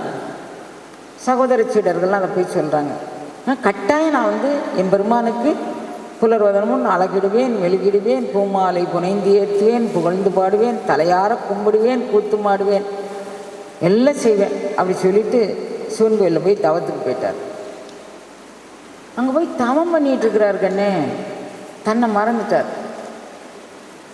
இவருடைய சுவாச பிரசுவாசம் அக்கினி ஜுவாலையாக ஜொலிக்குது கண்ணு. இவர் உடம்புலேருந்து தவ வேள்வி, அப்படியே யோக வேள்வி, ஞான வேள்வி, எல்லா வேள்வியும் இவருடைய உடம்புலேருந்து அப்படியே போகுது. அப்போ பூசாரி வந்து, சுவாமி என்னால் பூஜை போட முடியல, திருக்கோயில் முழுதும் வெப்ப ஜுவாலையாக வருது அப்படின்னு பரமஹம்சர்கிட்ட வந்து சொல்கிறாங்க. பரமஹம்சர் வேகமாக போகிறார். லாட்டு உட்காந்து தவம் பண்ணிகிட்ருக்கிறார். பரமஹம்சர் விசிறி விடுறாரு. கண்ணு ஒரு குருவும் ஒரு சீடரும் எப்படி இருக்கணும் பாருங்கள். ஒரு குருவும் சீடரும் எப்படி இருக்கணும் பாருங்கள் கண்ணு பார்க்குறாரு. உடனே பரமஹம்சர் விசிறிக்கிட்டே இருக்கிறார். இவனை எப்படியாவது வெளியே கூட்டிகிட்டு வரணும். என்ன பண்ண அப்படியே உட்காந்தார். உடனே அவன் மனசுக்குள்ளே வந்து சாயங்காலம் சந்தியா காலத்துக்குள்ளே குருதேவருக்கு எல்லாம் கூட்டணும் மெழுகணும் அப்படிங்கக்கூடிய சங்கல்பத்தில் தான் போய் உட்கார்ந்துருக்கிறார். உடனே இவர் சொல்கிறாரு, லாட்டு குருநாதர் அறை இன்னும் தீபம் ஏற்றப்படாமல் உள்ளது அப்படின்னு சொல்கிறார். இவர் பரமஹம்சர் மெதுவாக சொல்கிறார். கண்ணு குருநாதருடைய அறை இன்னும் தீபம் ஏற்றப்படாமல். இவ்வளவு நேரம் எதுக்கும் அஞ்சாத அவர் ஒரு குரு சேவைக்காக வேண்டி எவ்வளோ தன்னை அர்ப்பணிக்கிறார் பாருங்கள். தடப்பட வந்துட்டார். வந்து அங்கே வந்து பார்த்தாரு. அப்போ அவர் சொல்கிறாரு, கண்ணே இவ்வளவு ஆழமாக நீ தவம் பண்ணனா உன் உடம்பு சீக்கிரம் நசிஞ்சிருங்கண்ணே. கொஞ்சம் உடம்பையும் பலப்படுத்திக்கோ, மனதையும் பலப்படுத்திக்கோ. யோகா ஆற்றல் உங்கள்கிட்ட தங்கி நின்றுச்சு, இனிமே நீ இது வந்து பெருசாக எடுத்துக்கொள்ள வேண்டாம் தங்கோ அப்படி சொல்கிறார். அப்போ இவர் அங்கே போயிட்டார். கண்ணு போய் குருநாதருக்கு வேண்டிய கைங்கரியமெல்லாம் செல்ல போயிட்டார். இப்போ ராக்கால் இதை பார்க்குறாரு. அப்போ இந்த சம்பவம் இப்படி வச்சுக்கோங்க. பரமஹம்சரை பார்ப்பதற்கு சுவாமி விவேகானந்தர் வந்திருக்கிறாரு. விவேகானந்தர் பரமஹம்சரை பார்த்தோடனே, என்ன இவர் நம்மளை காலங்காலமாக யுகம் யுகமாக தேடிய எனது சீடர்கள் வந்து விட்டார்கள், என் அன்பு குழந்தைகளே, நீங்கள் இதுக்கு என்னாச்சு?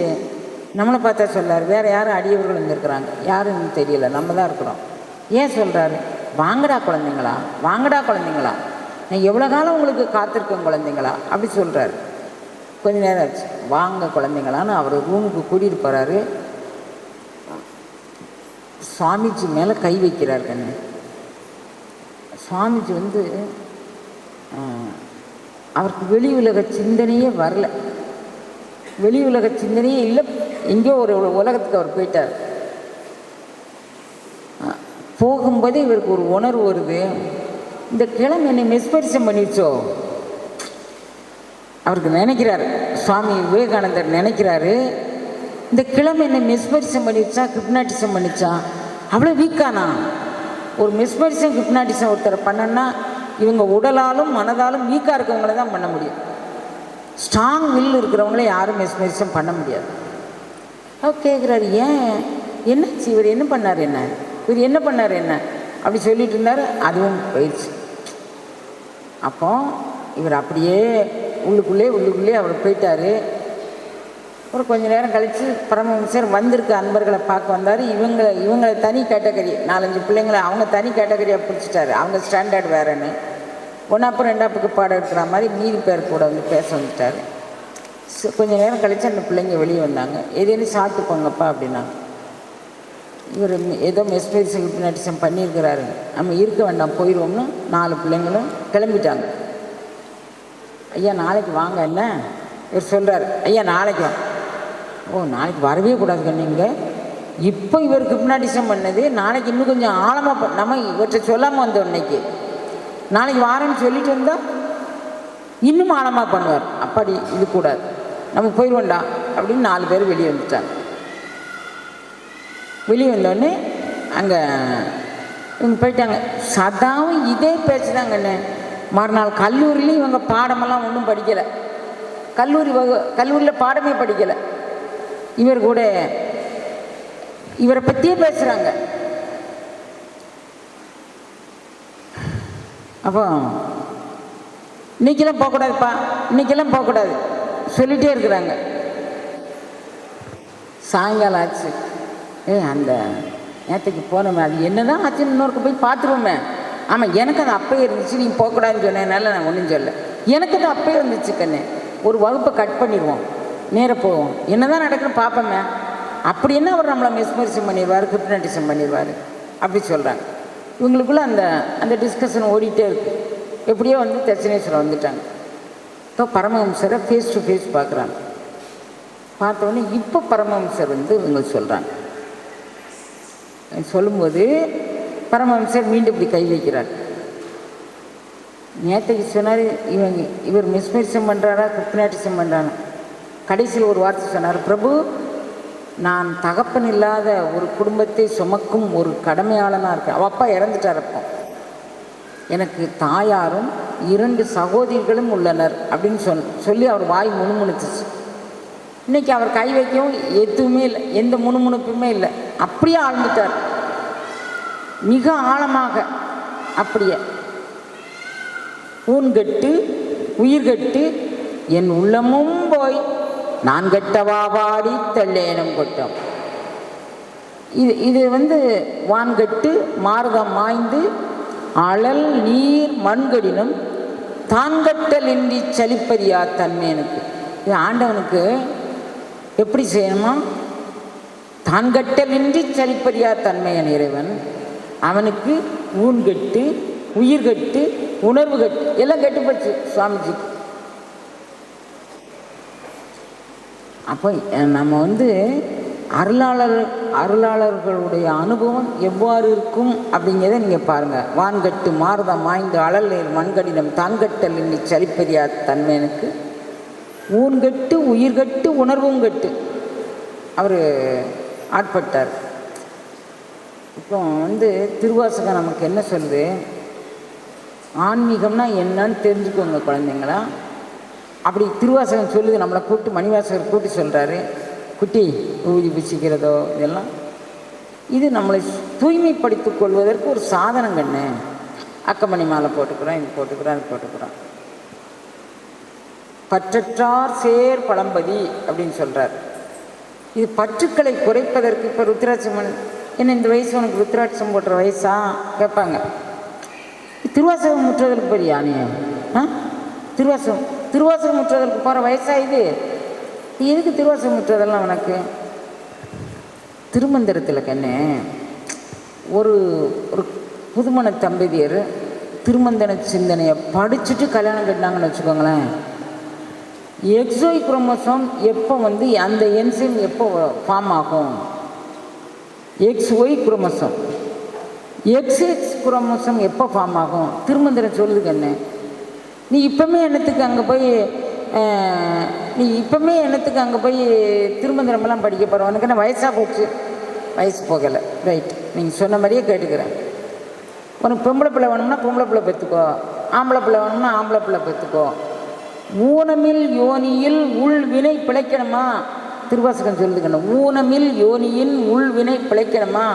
அப்போ நீ என்ன செய்யணும்?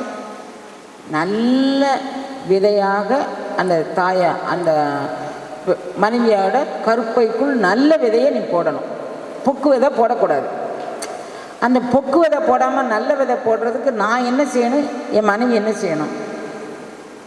அதை கற்பக்கிரியை அப்படின்னு திருமந்திரத்தில் ஒரு பகுதி இருக்குது கண்ணு. விந்து ஜெயம் அப்படின்னு திருமந்திரத்தில் ஒரு பகுதி இருக்குது. வாசி யோகம்னு ஒரு பகுதி இருக்குது கண்ணு திருமந்திரத்தில். இப்போ நீங்கள்லாம் திருமந்திரம் படித்து என்னையா பண்ண போகிறீங்க? இனிமேல் பிள்ளை பெற போகிறீங்களா? யாராவது இதில் இனிமேல் பிள்ளை பெற போகிறவங்க யாராவது இருக்கிறாங்களா?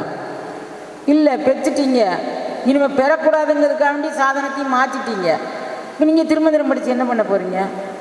அதுக்குன்னு எதுக்குடா திருமந்திரத்துக்கு போகிற அப்படி கேட்குறாங்க. அதை விடுங்க. யாராவது உங்களுக்கு பாண்டு பேப்பர் போட்டு நீங்கள் அறிவான குழந்தை பிறக்கன்னா எத்தனை மணிலேருந்து எத்தனை மணி வரைக்கும் கணவன் மனைவி கூடணும்னு ஒரு சங்கல்பம் சொல்கிறாரு. அறிவான குழந்தை பிறகு சரி, மலை ஜலம் அடக்குன்னு வச்சுக்கோயேன், அப்போ டவுன் சிண்ட்ரம் பேபி பிறக்குங்கிறார். ஆணும் பெண்ணும் கூடும்போது மலை ஜலம் அடக்குனா டவுன் சிண்ட்ரம் குறைவு பேபி பிறக்கும் அப்படிங்கிறார். நிறைய சொல்கிறார் கண்ணு. அதில் ஒரு பெரிய விஷயம் வச்சுக்குவோம். இப்போ நீங்கள் எல்லோரும் சொல்லுவீங்க, இப்போயுமே என்னம்மா அவசரம் திருமந்திரத்துக்கு அப்படின்னு கேட்டால், திருமந்திரம் எப்போ போய் குழந்தைங்களுக்கு சொல்ல முடியும்? இப்போ சொல்லாமல் எப்போ சொல்ல முடியும்? அதனால் உங்கள் பேரம்பேத்திங்க, இப்போ உங்கள் மக்கமார் உங்கள் சொல்லி கேட்குற நிலையில் இருக்காங்களோ கேட்காத நிலையில் இருக்கு. என்னம்மா நீ வேறு ஒரு நாள் திருவாசக வகுப்புக்கு உனக்கு ஃபோன் சொன்னே தப்பாக போச்சு போலுக்க, உனக்கு ஏற்பாடு பண்ணது என்ன? அங்கே போயிட்டு நீ இதெல்லாம் இருக்குது அதெல்லாம் இருக்குன்னு சும்மா துணங்காத, இதெல்லாம் ஒன்றும் நமக்கு வேகாது அப்படி சொல்கிற பிள்ளைங்களோ, இல்லாட்டி அப்படி அம்மா சொன்னாங்க, சரி பார்ப்போம் அப்படிங்கிற பிள்ளைங்களோ எனக்கு தெரியாது. ஆனால் உங்கள் பேரம்பேத்திங்களை உங்கள் கையில் வச்சுக்கோங்க குழந்தைங்கள. அது விளையும் பயிர் முளையிலேன்னு அவங்களுக்கு அந்த சின்ன வயசுல இதை புகுத்துங்க. ஒரு 12 வயசுலேருந்து 16 வயசு 20 வயசுக்குள்ளே இந்த கருத்துக்கள் அவங்களுக்கு ஃபார்ம் ஆயிடுச்சுன்னா அப்புறம் அவங்களுக்கு நெகட்டிவ் தாட்டே வராது கண்ணு. அதே மணிவாசகர் சொல்கிறார் பாருங்க, உரைமாண்ட உள்ளொளி உத்தமன் என் உளம்புகளுமே. இதுதான் ஆன்மீகங்கன்னு. திருவாசகம் காட்டும் ஆன்மீகம், திருவாசகம் காட்டும் உண்மை பெருக்கம், உரைமாண்ட உள்ளொளி உத்தமன் என் உளம்புகள். இப்போ ராமகிருஷ்ண பரமஹம்சர் அங்கே நான் எங்கே தொடங்கினேன்னா அங்கே என் கூட வாங்க, அப்புறம் அங்கே விட்டுறாதீங்க.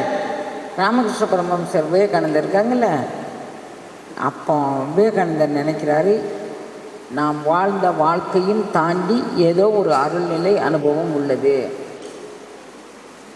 அப்படி சிந்திக்க வைக்க தான் திருவாசகங்க. திருவாசகன்னொன்னே ஏதோ எங்கேயோ இருக்குது அப்படின்னு நீங்கள் நினைக்காதீங்க. நம்ம உரைமாண்ட உள்ளொளி உத்தமன் என் உளம்புகளுமே, இறைமாண்ட இந்திரிய பறவை இரிந்து ஓட. இந்திரியங்கள் எது செய்யும்? இந்திரியங்கள்னா கண்ணு, வாய், காது. அதில் அவைகள் இது என்ன சீன் போகுது, டிவியில் என்னவோ பார்க்குறீங்க, இல்லை டிவியில் என்னவோ பார்க்குறீங்க, இது என்ன? அந்த புலனுக்கும் அந்த பொறிக்கும் நமக்கு சம்மந்தமில்லாத விஷயங்களை அதை காட்டி நம்மளை மயக்கும். அப்படி மயக்க விடக்கூடாது. இந்த பேரண்ட நாயகன் நமக்குள்ளே உள்ளே புகுந்துட்டா, அவன் உள்ளே புகுந்தா என்ன நடக்கும்? இந்திரிய பறவை இரிந்து ஓடும். நீங்கள் ஆர்கிமிடிஸ் தத்துவம்னு ஒரு தத்துவம் இருக்குது, படிச்சிங்களா? ஆர்கிமிடிஸ் பிரின்சிபல்னு ஏதாவது படிச்சிங்களா? படிக்கலையா? படிக்கலை. ஃபிசிக்ஸில் அது ஒரு விதி. என்ன விதி? படித்தமான்னு நினைவுபடுத்தி பாருங்கள். சரி, படிக்கலைன்னா விட்டுருவோம். அம்மா அந்த விதியை சொல்லித்தரேன். ஒரு பாத்திரத்தில் தண்ணி இருக்குது. தண்ணி இருக்க பாத்திரத்துக்குள்ளே இன்னொரு பாத்திரத்தை முக்குறீங்கன்னா அமிழ்த்துறீங்க. அமிழ்த்தப்பட்ட பாத்திரத்தின் கனனவு தண்ணீர் வெளியேற்றப்படணும். அப்போ இதையும் நீங்கள் வேயிங் மிஷினில் வைக்கும்போது பாத்திரத்தோட எடையை நீக்குங்க, உள்ளே இருக்கிற பொருளோடைய எடையை பாருங்கள், அப்படி தானே பார்ப்பீங்க. அது மாதிரி இங்கே உள்ள அமுக்கப்பட்ட பாத்திரத்தினுடைய கன அளவு வெளியேற்றப்படும். அது லா.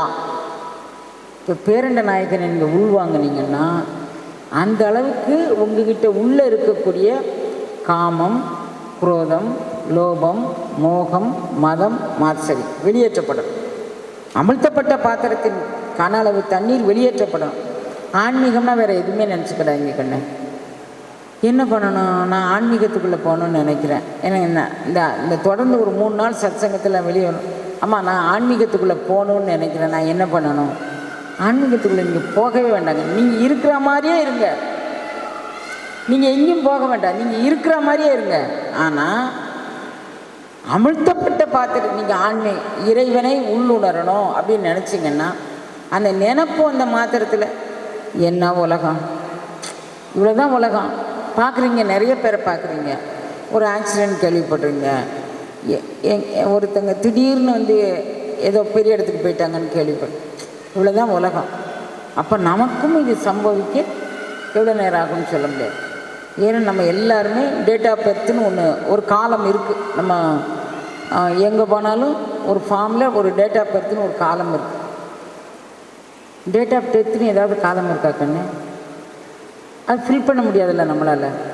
அப்போ அது ஃபில் பண்ணுறதுக்கு முன்னால் எதை ஃபில் பண்ணிக்கணும் அப்படி சொல்கிறாரு. இறைவனை நீங்கள் உள்வாங்கிக்கிட்டீங்கன்னா உரைமாண்ட உள்ளொளி உத்தமன் என் உடம்புகளுமே கரைமாண்ட காம பெருங்கடல் கடக்கணும்.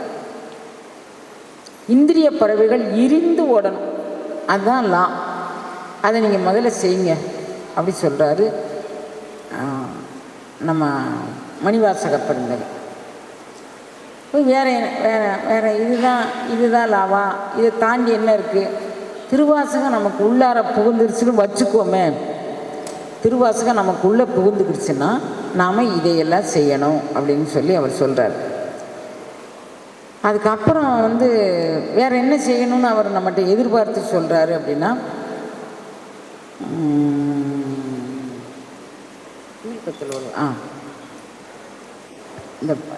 இந்த பாடலுடைய வரி, கண்ணப்பன் ஒப்பதோர் அன்பின்மை கண்டபின் திருவாசகத்தில் உண்டான கண்ணப்பன் ஒப்பதோர் அன்பின்மை கண்டபின் என்னப்பன் என் ஒப்பில்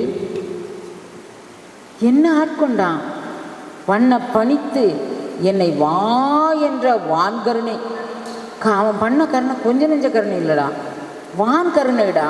நம்மகிட்ட சொல்கிறார் அவர். வான் கருணைன்னா வானத்தை யாராவது அளக்க முடியுமா? அதுக்கு ஸ்கேலே இல்லை கண்ணு. வண்ண பணித்து வா என்ற வான்கருணை அது. இப்போ அவன் நம்மளை பணித்து வான்கருணை காட்டுவான் அப்படிங்கக்கூடிய அளவுக்கு நம்ம இந்த திருவாசகத்தை நம்ம புரிஞ்சுக்கணும், உள்வாங்கிக்கணும். அப்போ பரமஹம்சர் அந்த தொட்டு விவேகானந்தர் அப்படியே இருந்தோடனே வெளியே வந்தோடனே எல்லோரும் கேட்குறாங்க என்னன்னு. இவரை பிரிஞ்சு என்னால் ஒரு நொடி கூட இருக்க முடியாது. 365 ஸ்டூடெண்ட்ஸ் கண்ணு ராமகிருஷ்ண பரமஹம்சர். அவர் வாழ்ந்தபோது எல்லோரும் சொன்னாங்க, இது பெரும் பிசாசுடா. யார? மணிவாசகர் ராமகிருஷ்ண பரமஹம்சர். இது பெரும் பிசாசு. 355 இளைஞர்களை பிடிச்ச மோகினி பிசாசு. மோகினி பிசாசு எப்போவுமே ஆண்களை பிடிக்கும் அப்படின்னு சொல்லி கேள்விப்பட்டிருக்கீங்களா? பிசாசு இது பெரும் மோகினி பிசாசு. யாரை சொல்கிறாங்க? பரமஹம்சரை சொல்கிறாங்க கண்ணு. 355 பேய்களை பிடிச்சிருச்சு அப்படி ஆண்களை பிடிச்சிருச்சு அப்படிங்கிறாங்க. அவர் கவலையப்படலை கண்ணு, அவர் கவலையப்படலை. எல்லார்ட்டையும் போய் கேட்குறாங்க, அப்படி வச்சுட்டு வாங்களா?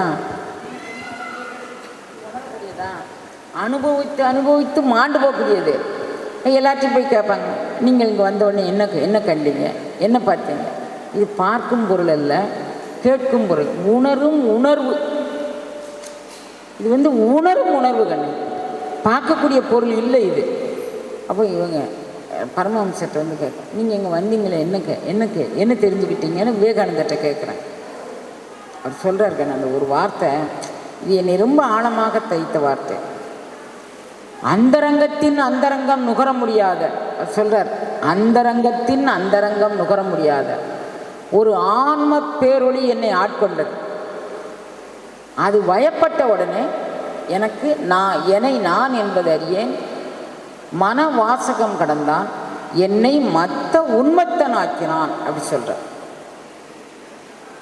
உண்மத்தம்னா கிறுக்கு என்ன தெரியுதானே? உண்மத்தம்னா என்ன? கிறுக்கு. உன்னை கிறுக்காக்கணும்ல அவன் இவன் அப்படி கேட்குறாங்க. மனம் வாசகம் கடந்தான். அவனுக்கு மனம் கிடையாது, வாசகம் கிடையாது. அது ஒரு பெரிய பெரிய அகண்ட பிரபஞ்சம். அது என்னை கலந்தது. நான் இது மாதிரி ஆயிட்டேன் அப்படி சொல்கிறேன். அப்போ நீங்கள் ஒரு மிகப்பெரிய அனுபவ நிலைக்கு போகிறதுக்கு இந்த திருவாசகம் உங்களை கூட்டி செல்லும் அப்படிங்கக்கூடியதுக்காக வேண்டி நான் ஏதோ ஒரு வெட்ட வழியில் நின்று நான் பேசணும்னா உங்களுக்கு புரியாதில்ல. அதுக்கு ஒரு ஆதாரம் தேவைப்படுதா? அதுக்காண்டி நான் ராமகிருஷ்ண பரமஹம்சரையும் சுவாமி விவேகானந்தரையும் நான் தேர்வு பண்ணி நான் உங்களுக்கு சொல்கிறேன். தாய்மான சுவாமிகள்னு ராமநாதபுரம் மாவட்டத்தில் அவருடைய லட்சுமிபுரம் அப்படிங்கக்கூடிய பகுதியில் அவருடைய ஜீவசமாதி இருக்குதுன்னு. தாய்மான சுவாமிகள் ஜீவசமாதி இருக்குன்னு. என்ன அப்படின்னா சித்தர் வழிபாடுனா என்ன? நாங்கள் இது பண்ண மாட்டோம், அது பண்ண மாட்டோம், எந்த சாங்கியமும் பண்ண மாட்டோம். அதுக்கு அவங்க எடுத்துக்காட்டக்கூடிய ஒரு பாடல், சிவவாக்கியர் பாடல் அப்படிங்கிற ஒரு பெரியவருடைய பாடலை அவங்க எடுத்துக்கிட்டாங்க. அவங்க எப்படி நட்ட கல்லும் பேசுமோ நாத நூல் இருக்கையில் சுட்ட சட்டி கரிச்சுவோம் அறியாது. இந்த 2 வரியும் விட்டுட்டாங்க கண்ணு. முதல்ல சொல்கிறாரு, நட்டகல்லை சுற்றியே 4 புஷ்பம் சாத்தியே சுற்றி வந்து மணமணன்று சொல்லும் மந்திரம் ஏதடா. நட்டகல்லும் பேசுமோ நாதன் உள் இருக்கு. நாதன் உள்ளிருக்கும் அனுபவத்தை சொல்லிட்டீங்கன்னா நீங்கள் போய் திருக்கோயிலில் போய் நீ அங்கே போய் இங்கே போய் செய்ய வேண்டாம். நீ இருக்கிற இடத்துல இருந்துக்கலாம். அதுக்கு முன்னால் நட்டகல்லை சுற்றி 4 புஷ்பம் சாத்தணும். தமிழ்நாட்டில் நாத்திகம் ரொம்ப கண்ணு. அது தென் மாவட்டத்தில் பயங்கரமான நாத்திகம். நாத்திகம்னா இறை மறுப்பு கொள்கை அப்படின்னு வச்சுக்கோங்க. இந்த பாடல் ரொம்ப பிரசித்தம் தமிழ்நாட்டில். நட்டகல்லை சுற்றியே 4 புஷ்பம் சாத்தியே சுற்றி வந்து மணமணன்று சொல்லும் மந்திரம் ஏதடா. நீ சும்மா எதுக்கு மந்திரம் சொல்லிட்டு இருக்க? அது மாதிரி இந்த சமுதாய போராளிகள் அப்படிங்கக்கூடியவங்க எல்லாம் சித்தர்களாக மாறிட்டாங்க. சமுதாய போராளிகள்லாம் என்னன்னு தெரியுமா? சும்மா சண்டை போட்டுக்கிறது, அதுக்கு பேர் சமுதாய போராளி. எது எடுத்தானாலும் லாஜிக் அப்படிங்கக்கூடிய பேரில் தர்க்கவாதம், குதர்க்கவாதம், விதண்டாவாதம், வீண்வாதம், இது எல்லாரும் சித்தர்கள்ங்கக்கூடிய போர்வை எடுத்து போத்திக்கிட்டாங்க கண்ணு. போத்திட்டு அவங்க அவங்களுக்கு பேசிக்காக எந்த விதமான கட்டுப்பாட்டுக்குள்ளேயும் அவங்க நிற்க மாட்டேங்கிறாங்க. இப்போ சிவபூஜை அப்படின்னு சொன்னால் சித்தாந்த சைவத்தை நல்லா வளர்க்குறாங்க கண்ணு. இப்போ திருவாவடுதுறை ஆதீனம், அப்புறம் தர்மபுர ஆதீனம், திருப்பனந்தாள் ஆதீனம் எல்லாருமே சித்தாந்த சைவத்தை வளர்க்குறாங்க. வளர்த்தா இவங்க காலையில் பூஜை பண்ணணும், அதுக்கு நிறைய சாங்கியங்கள் இருக்குது, அதெல்லாம் பண்ணணும் வைக்கணும். இவங்களுக்கு யாருக்கு அது பண்ண இஷ்டம் இல்லை. எங்களுக்கு இது மாதிரி நான் பண்ணுறதுக்கு இஷ்டம் இல்லை. அப்போ சித்தர் வழிபாடுனா ஈஸி. சித்தர் வழிபாடு எங்களுக்கு மிக மிக சுலபம் அப்படின்னு அவங்க நினச்சிக்கிட்டு நட்டகல்லை சுற்றியே 4 புஷ்பம் சாத்தியே சுற்றி வந்து மணமணன்று சொல்லும் மந்திரம் ஏதடா இதை எடுத்துக்கிட்டாங்க. அப்புறம் இவருடைய இன்னொரு பாடல், சாத்திரங்கள் ஓதுகின்ற சட்டநாதப்பட்டரை வேர்த்து விறுவிறுத்து மூச்சடங்கும் போது சாத்திரங்கள் என்ன சொல்லும்? இவங்களுக்கும் தெரியாதா? சாத்திரம் ஓதுகிற சட்டநாதப்பட்டருக்கு தெரியாதா அது என்ன சொல்லும் என்ன செய்யும்னு?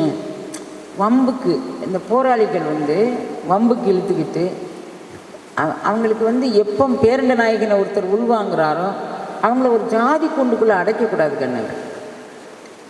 இப்போ எல்லாரும் என் ஜாதி இவன் நான் மலேசியா ஒரு பெரிய புண்ணிய பூமி கண்ணு, அங்கே ஜாதியே கிடையாதுன்னு கேள்விப்பட்டேன். நீங்களே கொடுத்து வச்ச ஆன்மாக்கள் கண்ணு, ஜாதி இல்லாத ஒரு நிலைக்கு போயிட்டீங்க தானே. எவ்வளோ கொடுத்து வச்சு நம்ம மாவட்டத்தில் வச்சு நீங்கள் அப்பா அவர் தாத்தா, உங்கள் வட்டாரம், அதாவது நீ என்ன ஜாதின்னு இதுக்கு முன்னால் கேட்டுருவாங்க, ஐயா என்ன ஜாதின்னு கேட்டுருவாங்க. இப்போது நம்ம படிச்சிருக்கோம்ல, கேட்டால் நம்மளை 10ஆம் பசலின்றாங்கல்ல. ஆனால் தெரிஞ்சுக்கணும் நம்மளை, ஏய் உன்னைய பாருடா, நான் ஆர், என் உள்ளமார், ஞானங்கள் யார், இங்கே பாருடா அப்படின்னு நம்ம அருளாளர்கள் சொல்லியிருக்கிறாங்க. அங்கே பார்க்க மாட்டோம், இப்படி பார்க்குறோம். நீங்கள் நான் என்ன அப்பா, அப்பா பேர், அது பேருக்கு பின்னால் ஒரு பட்டம் இருக்குன்னு அந்த ஊரில் எல்லாம் ஏதோ பிஹெச்டி பண்ண மாதிரி அப்படி ஏதாவது சொல்லி நம்மளை தெரிஞ்சுக்கணும் அப்படிங்கக்கூடிய ஒரு அபிப்பிராயம். நான் இங்கே வந்து கேட்டேன், நான் டாக்டர் வீட்டில் தங்கியிருந்தேன். டாக்டர் சொன்னார், எங்களுக்கெல்லாம் ஜாதி கிடையாதுமான்னார். இங்கே யாரும் பார்க்குறது இல்லையா அப்படின்னு கேட்டேன். இல்லை, இங்கே யாரும் ஜாதியெல்லாம் பார்க்குறது இல்லை. எவ்வளோ நீங்கள்லாம் எவ்வளோ மேம்பட்ட ஆன்மாக்கள்ல அங்கே அதை நினச்சி எனக்கு ரொம்ப பெருமையாக இருக்குது கண்ணு. சரி, அங்கே விட்டுறலாம். இப்போ மணிவாசகர்கிட்ட நம்ம வருவோம். ராமகிருஷ்ண பரமஹம்சர் அவருடைய மனோபாவம் எப்படி இருந்தது, அது எப்படியாக சொல்லப்பட்டது அப்படிங்கிறதுக்காக வேண்டி நான் இதை சொன்னேன். சுவாமி விவேகானந்தர் வந்து சிக்காகோ போகிறார் கண்ணு. சிக்காகோவில் அவர் வந்து ஒரு சண்டை பிரசண்டம், உங்களுக்கு அதெல்லாம் தெரியும், எல்லார் கதையும் தெரியும். ஒரு குருநாதர் எப்படி வந்து ஒரு சீடரை ஆட்கொள்ள வருகின்றார் அப்படிங்கிறது, இது வந்து கற்பனைக்கும் எட்டாத கற்பகம் பண்ணு, கற்பனைக்கு எட்டவே முடியாது. சுவாமி விவேகானந்தர் அங்கே போகிறாரு. போகும்போது ஒரு இடத்துல ஒரு மீட்டிங், சிக்காகோவில் மீட்டிங் பேசிக்கிட்டு இருக்கிறாரு. அவங்க நான் சொல்கிற அந்த சின்ன பையன் இப்போ 12-13 வயசு பையனாயிட்டான். அவனுக்கு வேறு ஊர், அந்த ஊர்லேருந்து ஒரு இடத்துக்கு அவன் வந்திருக்கான். வரும்போது இந்த மியூசியம்னு சொல்லுவாங்கள்ல, அதில் வந்து பார்க்க வந்திருக்காங்க. அங்கே விலங்கினங்கள் அது இதெல்லாம் போட்டிருக்கு. அந்த அம்மாவுக்கு 2 குழந்தை, ஒன்று இடுப்பில் வச்சுருக்கு, ஒன்று கையில் பிடிச்சிக்கிட்டு இருக்கு. இந்த பையன் இந்த காலில் கிச்சு மூட்டுவாங்கள்ல, கால் தெரிகிற மாதிரி அவன் அம்மா பக்கத்தில் இது வரும்போது அதை கிச்சு மூட்டிக்கிட்டு இருந்திருக்கான் பெரிய பையன். சின்ன பையன் இடுப்பில் இருக்கான். கிச்சு மூட்டினோடனே இந்த பையன் லொபக்குன்னு கீழே விழுந்துட்டான். அது எது பக்கத்தில் இருக்குது அப்படின்னு பார்த்தீங்கன்னா, ஒரு பெரிய குளத்துக்குள்ளே விழுந்துட்டான், ஸ்விம்மிங் பூலுக்குள்ளே. சின்ன பையன், ஸ்விம்மிங் பூல்னு சொல்ல முடியாது, அதை தூக்க முடியாது. உடனே அந்த குழந்தை உள்ளே விழவும் ஒரு அந்த குளத்துக்கு நேரம் மேலே இருக்கக்கூடிய ஒரு மரம், அதில் உள்ள ஒரு கிளை, அந்த கிளையை அந்த மரத்துக்கு மேலே இருந்து யாரோ ஒருத்தர் இப்படி அமுக்குறாரு கண்ணு. அந்த கிளையை அப்படியே அமுக்கிக்கிட்டு, குழந்தை இதை பிடிச்சிக்கோ, குழந்தை உன்னை நோக்கி வருது, இதை பிடிச்சிக்கோ அப்படின்னு இந்த குழந்தை அது உள்ளே போய்கிட்டு இருக்கு. அவங்க அம்மா அப்பா சுற்றி இருக்கிறவங்க என்ன பண்ணன்னு தெரியல, விதுவிதத்து போய் நிற்கிறாங்க. அதுக்குள்ளே இந்த குழந்தை அந்த பிடிச்சிக்கோ ராஜு, இன்னும் கொஞ்சம் வளைச்சி விட்றேன், அந்த நுனியை பிடிச்சிக்கிட்டே வந்தால் ஒடிஞ்சிரும். அப்படியே அதை பிடிச்சிக்கிட்டு கொஞ்சம் மேலேறு, அந்த குரல் கொடுத்துக்கிட்டே இருக்கு கண்ணு. அப்படியே மேலேறி வராரு. மேலேறி அந்த குழந்தை வந்துடுச்சு, 3 வயது குழந்தை கண்ணு. அப்போ மெதுவாக அந்த கை வந்து மேலே தூக்கி அவங்க அம்மா பக்கத்தில் விட்டு, இது நடந்து முடிஞ்சது கற்பனையே பண்ண முடியாத ஒரு சம்பவம் கண்ணு, கற்பனையே பண்ண முடியாத ஒரு சம்பவம். அவன் அம்மா பிள்ளையை தூக்கி வச்சுட்டு என்ன நடந்துச்சுன்னு ஆசுவாசப்படுத்தவே அவங்களுக்கு நேரம் ஆகிட்டு வீட்டுக்கு வந்துட்டாங்க. பையன் படிக்கிறான், 2 பிள்ளைங்களும் படிக்கிறாங்க. இவங்க சிக்காகோ ஊருக்கு சொந்தமான ஒரு வேலை நிமித்தமாக போகிறாங்க. சுவாமி விவேகானந்தர் சிக்காகோவில் முதல் முறையாக போய் பேச்சு கொடுக்க போகிறாரு. 2-3 நாள் அறிமுகமாயிட்டு அவர் நீண்ட நாள் அதில் பேசுகிறார், 17 நாள் பேசியிருக்கிறார். இவர் அங்கே போனதும் இவருடைய திருமேனியை பார்க்குது அந்த குழந்தை. 10-12 வயசு வளர்ந்துருச்சு. இப்போ நடந்தது எப்போ? 3 வயதில். நினைவச்சுக்கோங்க குழந்தைங்களா. ஒரு குருநாதர் கண்ணார் கடல் காட்டி நாயேனை ஆட்கொண்ட அண்ணாமலையானே பாடுதுங்கான் அம்மான. கண்ணார் கடல் காட்டி நம்மளை எல்லாம் அகப்படுத்தி ஆட்கொள்ளும்னு திருவாசகம் சொல்லுது குழந்தை. அந்த குழந்தை வந்து, அம்மா நான் அடிக்கடி சொல்லுவேன்லம்மா, எனக்கு ஒரு திருமேனியை முன்னால் வந்து இது செய்க இது செய்யற்க திருவாசகம் சொல்லு, இது செய்க என்றருளாய் எம்பெருமான் அப்படி சொல்லுகண்ணே திருவாசகம். இது செய்க அப்படி அருள் கண்ணது. நான் உன்கிட்ட சொல்லுவேன் இல்லைம்மா, அந்த சுவாமி வந்து இவர்தாம்மா வேகமாக ஓடி வராங்க. அந்த ஊர் நாகரிகம் கருதி அப்படி வந்து நம்ம ஊர்லன்னா உடனே வந்து கட்டி பிடிச்சிக்கும். அவன் வந்து அப்படியே நிற்கிறான். சுவாமிஜி 2 மணி நேரம் சொற்பொழிவாற்றியிருக்காருங்கன்னு. அம்மாவும் பையனும் அங்கேயே இருக்கிறாங்க. சுவாமிஜி வெளியே வராரு. இந்த பையன் வந்து நீல் டவுன் தான் அவங்களுக்கு வந்து நம்ம சாஸ்திராங்க நமஸ்காரம் பண்ணுவோம். அவன் நிற்கிறான். சுவாமி என்னை ஏற்றுக்கொள்ள வேண்டும் அப்படின்னு சொல்லலாம். தண்ணியில் நிற்கும்போது கொஞ்சம் பார்த்து பறித்து நிற்கணும் தங்கம். எங்கே போகும்போதுனாலும் பார்த்து பறித்து போகணும். தண்ணிக்குள்ளெல்லாம் கண்ட மாதிரி போகக்கூடாது. சரியா தங்கம் அப்படிங்கிறார். அவங்க அம்மா பார்த்துட்டு இருக்கிறா. அவன் அம்மாட்ட இந்த திருமேனி தான் என்னை வந்து காப்பாற்றுச்சுன்னு அடிக்கடி சொல்கிறான். அந்த திருமேனி இந்த வந்துருச்சுமா நான் போய் பார்க்க போகிறேன்னு ஓடி வரான்.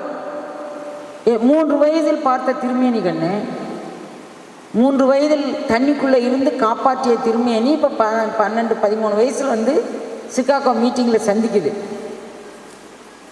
அவர் சொல்கிறாரு, குழந்தாய் நான் அல்ல உனது குருநாதர், நான் அல்ல உனது குருநாதர். உன்னுடைய குருநாதர் இந்தியாவிலேருந்தே வருவார். அவர் ஒரு நாள் உனக்கு ஒரு வெள்ளிக்கோப்பை பரிசாக கொடுப்பார். அவர் தான் உன்னுடைய குருன்னு தெரிஞ்சுக்கோ அப்படி சொல்லிட்டு அவர் போயிட்டார். இவர் வந்து தன்னுடைய குருநாதர் எப்போது வருவார், இந்தியாவிலேருந்து எப்போது வருவார்னு பையன் 25 வயசில் யோகதா சத் சங்கம் அப்படின்னு பரமஹம்ச யோகானந்தர் அப்படின்னு கேள்விப்பட்டிருக்கீங்க குழந்தைங்களா? நேற்றைக்கு முன்தினம் தான் அவருடைய சமாதி திருநாள் நிகழ்வு உலகெங்கும் கொண்டாடப்பட்டது. அவர் அந்த யோகதா சத் சங்கத்தில் அவர் அங்கே கிளை வச்சிருக்கிறாரு. அங்கே வந்து ஒரு தொண்டர் குட்வின்னு சொல்லி 25 வருஷம் அவர் கூட உழைக்கிறார்கள். இந்த அன்பர் வந்து ஒரு வாட்டி அவங்க குருநாதர் வந்து கடைசி காலம் ஆகிட்டுப்பா எனக்கு, நான் சமாதியாக போகிறேன்னு பரமஹம்ச யோகானந்தருடைய குருநாதர் வந்து கூப்பிடுறாரு. நீ ஒரு முறை இந்தியா வந்துட்டு போன. இவர் அங்கே போய் 25 ஆண்டு காலம் கழிச்சிட்டார் பரமஹம்ச யோகானந்தர். சரின்னு அவர் வரார், குருநாதருக்காக வேண்டி வராரு. வந்து இவர் பார்க்குறாரு. பார்த்துட்டு போத்துள்ளி இவர் அதை வந்து பார்த்துட்டு பரமஹம்ச யோகானந்தர் பார்த்துட்டு அவர் வருஷம் கிறிஸ்மஸ் ட்ரீ அப்படின்னு சொல்லி ஒரு விழா கொண்டாடுவாங்களாம் அந்த ஊரில். கிறிஸ்மஸ் ட்ரீ அப்படிங்கக்கூடிய ஒரு விழா கொண்டாடுவாங்களாம் அந்த ஊரில். அம்மாதிரி விழா கொண்டாடும்போது இவர் நிறைய பரிசு கொடுப்பாங்களாம் தன்னுடைய சீடர்களுக்கு, தன்னை காண வரும் அன்பர்களுக்கு. இவர் நிறைய பரமஹம்ச யோகானந்தர் பரிசு கொடுப்பாராம். அவ்வகையில் இவர் வந்து பரிசு கொடுக்கறதுக்கு வந்திருக்கிறாரு. இப்போ வந்து இந்தியாவுக்கு வந்துட்டு போனோடனே இந்தியாவில் உண்டான கலை மதிப்பான பொருட்கள் எல்லாம் கொண்டு போய் நம்ம பிள்ளைகளுக்கு கொடுக்கணும். அந்த ஒரு பொருளே தானே வாங்கி கொடுத்துக்கிட்டு இருக்கோம்மா. அவங்க ரொம்ப இங்கே உள்ள கலை செல்வங்களை அங்கே கொண்டு கொடுக்கணும். ஏகப்பட்ட பொருட்கள் அள்ளிட்டு போகிறார் இவர். அள்ளிட்டு போய் கப்பலில் தான் போகிறார் அவர். அதனால் ஃப்ளைட்டில் போனால் லக்கேஜ் ஓவர்லோடு ஆகிடும். நாங்கள் அங்கேருந்து வரும்போதே ஓவர்லோடுக்கு காசு போட்டு தான் வந்தோம். அறியாமை தான் ஓவர்லோடுக்கு. அப்போ இவங்க வந்து இந்த இதை பார்க்குறாரு. பார்த்துட்டு அன்னைக்கு கிறிஸ்மஸ் ட்ரீ அன்னைக்கு எல்லாருக்கும் பரிசு கொடுக்குறாங்க. எல்லோரும் போயிட்டாங்க. இந்த இடத்தெல்லாம் ஒதுங்க வச்சு கூட்டி அள்ளிட்டு குட்வின் வந்து தன்னுடைய குருநாதரை போய் பார்த்து அவர் முன்னால் முழந்தாள் போட்டு நிற்கிறார். இந்த வெள்ளிக்கோப்பை உனக்குன்னு ஊர்லேருந்து பார்த்து கொண்டு இருந்தாங்க. வெள்ளிக்கோப்பைன்னு சொல்ல, ஒரு பரிசு நான் உனக்கு கொண்டாந்துருக்கேன் பார்த்தாங்க, உனக்கு பிடிச்சிருக்கா பாருங்கிறார்.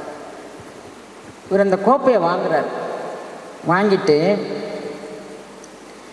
அந்த அந்த அந்த கோப்பையை இப்படி பார்த்த உடனே அவங்க இவர் விவேகானந்தர், அதுக்குன்னே விவேகானந்தர் பரமபதிச்சிட்டாரு. இப்போ இவர் வந்து குருநாதர் சொன்னார், பார்த்தியா உன்னுடைய குரு இந்தியா 25 வருஷம் அவர் கூட தான் இருந்திருக்கிறேன் நான்.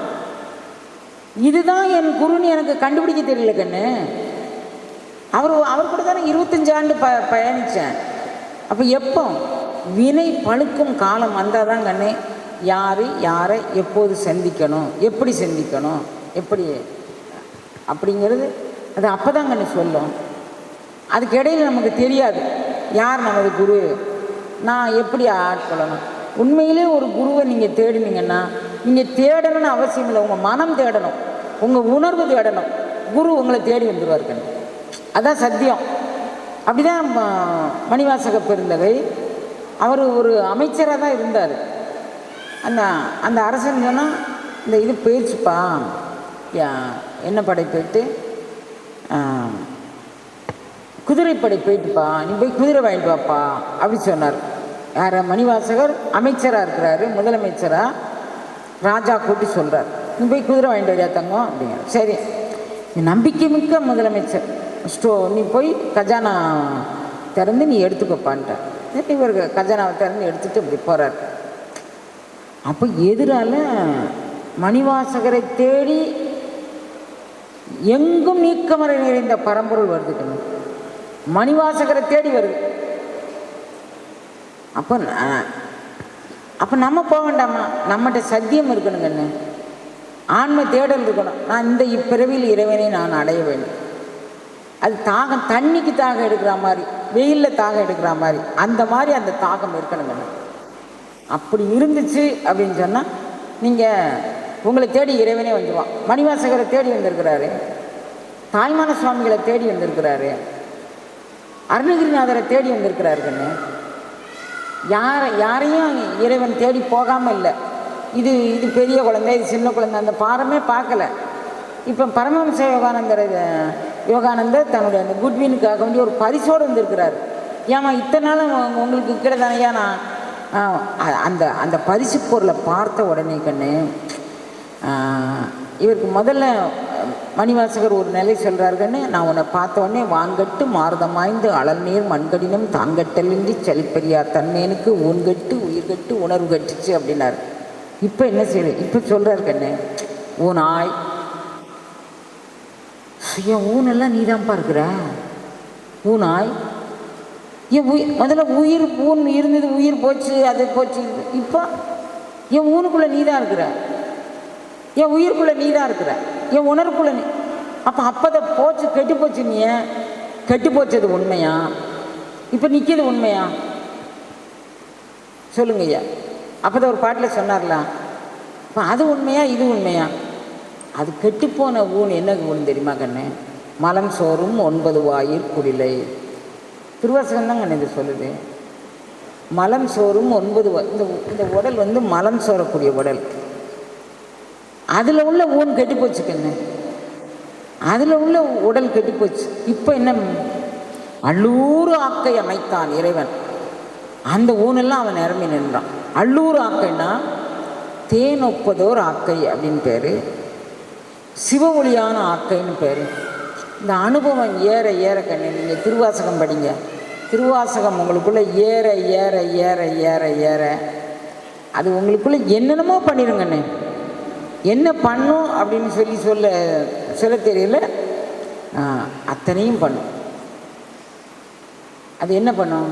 கரணங்கள் எல்லாம் கடந்து நின்ற கரை மிடற்றன் சரணங்களே சென்று சார்தலுமே தான். கரணங்கள் கடந்து நின்றவன் அவன். அந்த அருள் வல்லபத்தை நான் வாங்கிக்கிட்டோம்னா, கரணங்கள் எல்லாம் கடந்து நின்ற கரை மிடற்றன் சரணங்களே சென்று சார்தலுமே தான் எனக்கு மரணம் பிறப்பு என்று இவை இரண்டின் மயக்கம் தீர்த்த கருணை கடலுக்கே சென்றுவிட. அப்போ அது போயிடும். இப்போ நம்மளை பிடிச்சிக்கிட்டு இருக்கக்கூடியது கொஞ்சம், நாங்கள் 2 ஒரே கல்லூரியில் தான்மா படித்தோம், நாங்கள் 2 இதே ஊரில் தான் வாக்கப்பட்டிருக்கோம். சரி, அவளுக்கு வீடெல்லாம் வந்துருச்சுமா, அவளுக்கு 2 குழந்தை வந்துருச்சுமா, எனக்கு இன்னும் வரலையம்மா. ஏடா நம்ம இந்த குரோமோசோம் தாண்டா வாங்கிட்டு வந்துருக்கோம், இந்த டையப் தாண்டா வாங்கிட்டு வந்துருக்கோம். நீங்கள் பிறந்தது எதுக்கு? பிள்ளை பெறவா? ஒரு 4 செங்கலை சுமக்கவா? பிறவியினுடைய சூக்கம் எனக்கு தங்கம். பிள்ளை பிறந்ததும் ஒரு கார் வாங்குறது மாடா பிறவியினுடைய சூக்கமா? அந்த அகண்டாகார வசுவை நமக்குள்ளே சுமக்கிறதுலாடா பிறவியோட சுக்கம். அது சொல்கிறார், கரணங்கள் எல்லாம் கறந்து நின்ற கடைமிடற்றன் சரணங்களே சென்று சார்தலுமே தான் எனக்கு மரணம் பிறப்பு என்று இவை இரண்டின் அச்சம் போகுங்கன்னு. அப்படி போகிறது தான் திருவாசகம், அப்படி போகிறது தான் ஆன்மீகம். திருவாசகம் படிச்சுக்கிட்டே இருக்கும்போது, ஐயோ நம்ம செத்துருவோமோ, இந்த வீட்டை விட்டுட்டு செத்துருவோமோ, இந்த பிள்ளைகளை விட்டுட்டு செத்துருவோம். சாவு நமக்கு நிச்சயம் தான். யாருமே வந்து ரிட்டர்னில் தான் கண்டு வந்திருப்போம். உண்மையில் யாராவது வருவாங்களா? உண்மையில் ஒருத்தர் வரமாட்டாங்க, வர முடியாது. நேற்று பாஸ்போர்ட் இமிக்ரேஷன் கேட்கும்போது நீ எப்போ திரும்பி வருவேன் அப்படின்னா கேட்டான். முதல் நாள் ஒரு டிக்கெட் போட்டு அதில் ரொம்ப குளறுபடி நடந்து அந்த டிக்கெட்டு காணாமல் போயிட்டு நான் 16ஆம் திரும்பி வருவேன். 16ஆம் நான் டிக்கெட் எங்கே நான் போட்டிருக்கேனே, நேற்று அந்த உங்கள் டிக்கெட் ஒன்று கேன்சல் ஆச்சாதான், அது கூட இதையும் கேன்சல் பண்ணியிருந்தால் நாங்கள் கொடுக்க மாட்டோம். ஒரு 2 மணி நேரம் வாக்குவாதம் நடந்துட்டு விட்டான். இப்போ ரிட்டர்ன் இல்லைன்னா விட மாட்டாங்கண்ணே, இவனே விட மாட்டாங்க, ஏர்க்ராஃப்ட்காரன் விட மாட்டாங்க. ரிட்டர்ன் இல்லாமல் நீ போகக்கூடாதுங்க. இறைவன் என்ன செய்வான்? அதுக்கு ஒரு சூக்குமன் சொல்கிறார் கண்ணு, நீ பேரண்ட நாயகனை சரணடைஞ்சிரு. இந்த ஜூம் மீட்டிங் யாரும் அட்டன் பண்ணியிருக்கீங்களாடா? ஏதோ ஒரு நம்ம ஜூம்னு சொல்லலை, இயல்பாக எங்கேயாவது ஒரு வகுப்புலையோ அல்லது உங்கள் ஆஃபீஸ்லேயோ ஒரு குரூப் ஆஃப் பீப்புள் சேர்ந்து ஒரு ஜூம் மீட்டிங் போடுறாங்க. அந்த ஜூம் மீட்டிங்கில் மியூட் அன்மியூட்னு 2 பட்டன் இருக்கு. சில பேர் கேள்வி கேட்பாங்க பிள்ளைங்க, நான் பதில் சொல்லணும். வகுப்பு கண்டக்ட் பண்ணுவாங்கன்னு நம்மகிட்ட ஒரு விசித்திரமான நீச்சல் குளமே இல்லாமல் நீச்சல் அடிக்கிறாங்கன்னு. ஸ்பெயினில் ஒரு குழந்தை இருந்து பாடம் எடுக்கு, பப்பானி குனியாவில் ஒரு பிள்ளை இருந்து பாடம் எடுக்கு, துபாயில் ஒரு பிள்ளை இருந்து பாடம் எடுக்கு. நான் இங்கே இருக்கிறேன், இங்கே தமிழ்நாட்டுக்குள்ளே இருக்கேன். இன்றைக்கி இங்கேருந்து பாடம் எடுத்துருக்கேன் நான் மலேசியாவிலேருந்து. எப்படி விசித்திரம் பாருங்கள். இறைவன் வந்து என்னைய முதல்ல நான் ஆன்மீக பேச்சுக்கு போகும்போது சொன்னான், எப்பாரும் எப்பதமும் எங்கெனும் நான் சென்று எந்த நினைவு அற்புகளை ஏம்பிடலாம். ஸ்பெயின்லேருந்து அது அவங்க பேச வச்சுருக்காங்கய்யா. ஸ்பெயினில் நம்ம பிள்ளை இருந்து ஒன்று பேசு, எப்பாரும் எப்பதமும் எங்கெனும் நான் சென்று எந்த நினைவு அற்புகளை. துபாயில் ஒரு பிள்ளை பேசுகிறேன், பப்பானி குனியாவில் ஒரு பிள்ளை பேசு. நான் இங்கேருந்து பதில் சொல்ல அவங்களுக்கெல்லாம். அப்போ எல்லா இடத்துலையும் அவனுடைய பேர் பேசப்பட முடியுங்கிறத எப்பவுமே அவன் நிர்ணயம் பண்ணி வச்சுருக்கிறான். மியூட்னு சொன்னேன்னா அந்த இது வந்து கேள்வி கேட்டாங்க. நான் ஆர்வக்கோளரில் அவங்க அன்மியூட் பண்ணணும்னு காத்துக்கிட்டு இருக்காமல் ஏன் பட்டனில் அன்மியூட் தட்டுதேன். அதை தட்டினோடனே அது சொல்லுது கண்ணு, நீ அன்மியூட் பண்ணக்கூடிய அளவுக்கு உன்னுடைய கோஸ்ட் வந்து உன்னை அனுமதிக்கவில்லை. You can't unmute, the ghost is not allowed to unmute you independently அப்படின்னு அது சொல்லுது கண்ணு என்கிட்ட. அப்போ நீங்கள் எல்லோரும் என்ன செய்யணும்? அந்த கோஸ்ட்டை சரணாகதி பண்ணி ஒப்படைச்சிடணும் கண்ணு உங்களை. யார்கிட்ட? அந்த பேரண்ட நாயகன் என்னும் இயக்குனர்கிட்ட நம்ம எல்லோரும் சரணாகதி பண்ணி ஒப்படைச்சிடணும். எப்படி ஒப்படைச்சிடணும்? ஐயா, நான் வந்து என்னுடைய கருவி கரணங்கள் எல்லாம் சிவ ஊனாக, சிவ உயிராக, சிவ ஒளியாக மாற்றணும். இன்றைக்கி நீ ஏதாவது ஒரு கருணை பண்ண ஐயான்னு சரணாகதி பண்ணி அழுதுட்டிங்கன்னு வச்சுக்கோங்களேன். மணிவாசகர் சொல்கிறார், நம்மளை அழ சொல்ல. என்னம்மா எல்லோரும் மகிழ்ச்சியாக இருக்க தானே சொல்லுவாங்க. மணிவாசகர் ஏமா நம்மளை அழ சொல்ல, வினையேன் அழுதால் உன்னை பெறலாம். நான் அழுதோம்னா உன்னை பெறலாங்கண்ணே. இறைவனுக்காக வேண்டிய அழும் அழுகையாக இருக்கணும், இறை அழுகையாக இருக்கணும். அப்படி நம்ம அழுதோம்னா பேரண்ட நாயகன் நம்மளை ஏற்றுக்கொள்வான். அப்போ வந்து இன்சார்ஜ் எல்லாம் அவனுடைய கைக்கு போயிடுதா. அவன் மீட் பண்ணாமல் நம்ம பொறிபுலன்கள் இயங்காது. இந்திரிய மயமயங்கி இறப்பதற்கே காரணமாய் அந்தரமே திரிந்து போக மாட்டான். The ghost is not allowed to meet yourself அப்படி சொல்லுது அது. நீங்கள் அப்படி சரணாகதி பண்ணினீங்கன்னா அந்த கோஸ்ட் தரல, அவர் உங்களுடைய பொறிகளையும் புலன்களையும் அன்மீட் பண்ண விடவே மாட்டாங்க. அது வீட்டில் போட்டு வச்சுருவார். கருவி கரணங்கள் எல்லாம் கடந்து நின்ற கரைமிடற்ற நமது கருவி கரணங்களை ஒடுக்கிடுவாங்கண்ணே. கருவி கரணங்கள் தொழில்பட்டால் தானே கண்ணே நமக்கு சிந்தனை ஓடும். கருவி கரணங்கள் தொழில்பட்டால் தானே காமகுரதாதிகள் ஓடும். கருவி கரணங்கள் தொழில்பட்டால் தானே கம்பேரிட்டிவ் ஸ்டடி எப்படி ஓடும். அப்படி தானே கண்ணு? புரியுதா கண்ணா? ஆமாம், நான் பாட்டில் பேசிட்டே போகிறேன். எத்தனை பேர் இதில் புரிஞ்சிங்க? இப்போ நான் ஒரு கேள்வி பதில் வைக்கப்பேன். படிச்சிங்களா படிக்கலான்னு தெரியணும்ல. நானும் இன்றைக்கி காகமாக கரைஞ்சிட்டேன். படிச்சிங்களா படிக்கலையா நான் எப்படி தெரிஞ்சுக்கிறது? அதனால் இப்போ நான் பதில் வைக்க போகிறேங்கண்ணே. நீங்கள் எப்படி படிச்சிருக்கீங்கன்னு நான் தெரிஞ்சுக்கிறேன். சொல்லுங்கள், கேட்கலாமா? நீங்கள் இன்னைய சப்ஜெக்டை என்ன உள்வாங்குனீங்க? இங்கே இருக்கிறதுல யாரேன்னு ஒருத்தர் சொல்லுங்கள் பார்க்கலாம்.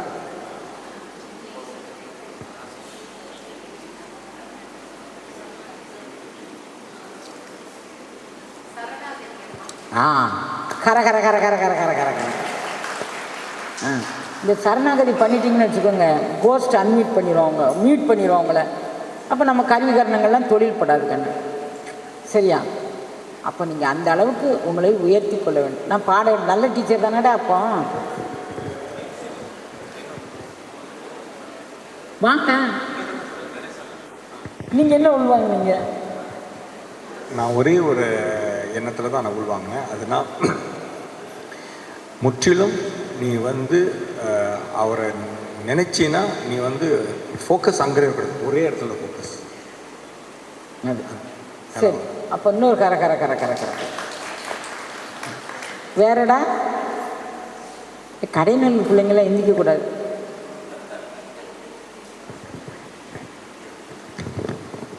ஐம்பது வருஷமாக சொல்லி கொடுத்துருக்கேன்டா பாடம். இப்போ எந்திரிச்சு அவங்க சொன்னாங்கன்னா இதே சப்ஜெக்ட் தான் 50 வருஷம் ஓடி இருக்கு.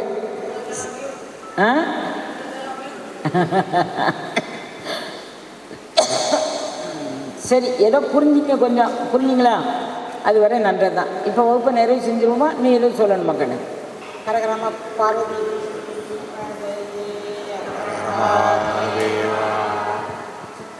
நம்மிடையே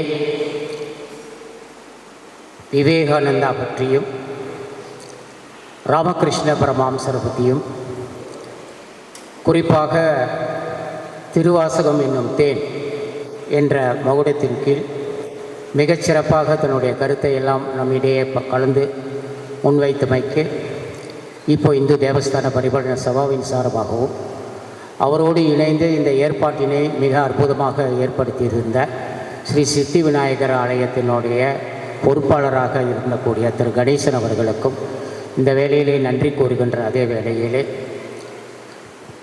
தொல்லை இரும்பிறவி சூழும் தலை நீக்கி அல்லல் அறுத்து ஆனந்தமாக்கியதே எல்லை மறுவா நெறியளிக்கும் வாதவூர் எங்கோன் திருவாசகம் என்னும் தேன். ஆக திருவாசகம் தேன் போன்றது. இந்த தேன் போன்ற திருவாசகத்தை நாம் அனுதினமும் படித்து பாராயணம் செய்து இறைவனை வழிபட்டால் பிறவி என்ற பெருங்கடல் நாம் நீந்துவதற்கு ஏதுவாக இருக்கும். அந்த வகையிலே திருவள்ளுவர் அருமையாக ஒன்றை சொல்லுவார்: பிறவி பெருங்கடல் நீந்துவர், நீந்தார் இறைவன் அடி சேராதார் என்ற திருக்குறளை நினைவு கூர்ந்து, அதே வேளையிலே சற்று முன்பு மிக அற்புதமாக பாடலை வழங்கிய அவர்களுக்கும் உங்கள் அனைவரின் சார்பாக நன்றியும் வாழ்த்தும் தேடிக்கொண்டு, துன்பம் என்பது ஒவ்வொருவருடைய வாழ்க்கையிலும் இருக்கின்றது. கண்ணதாசனுடைய பாடல் வரி எனக்கு நினைவுக்கு வருகின்றது: பாம்பு வந்து கடிக்கையில் பாலும் உடல் துடிக்கையில் யார் முகத்தில் பொங்கி வரும் சிரிப்பு, இது கீழ்ப்புறத்தில் இனிப்பு மேல்புறத்தில் கசப்பு பட்டினத்தார் கையில் உள்ள கரும்பு என்ற பாடலை நினைவுக்கு வருகின்றது. துன்பம் என்பது எல்லோருக்கும் உள்ளது.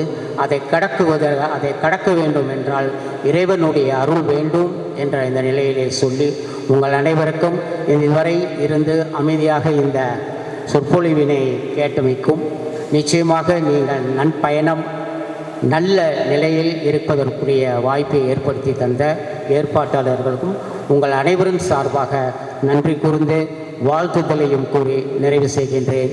நன்றி, வணக்கம்.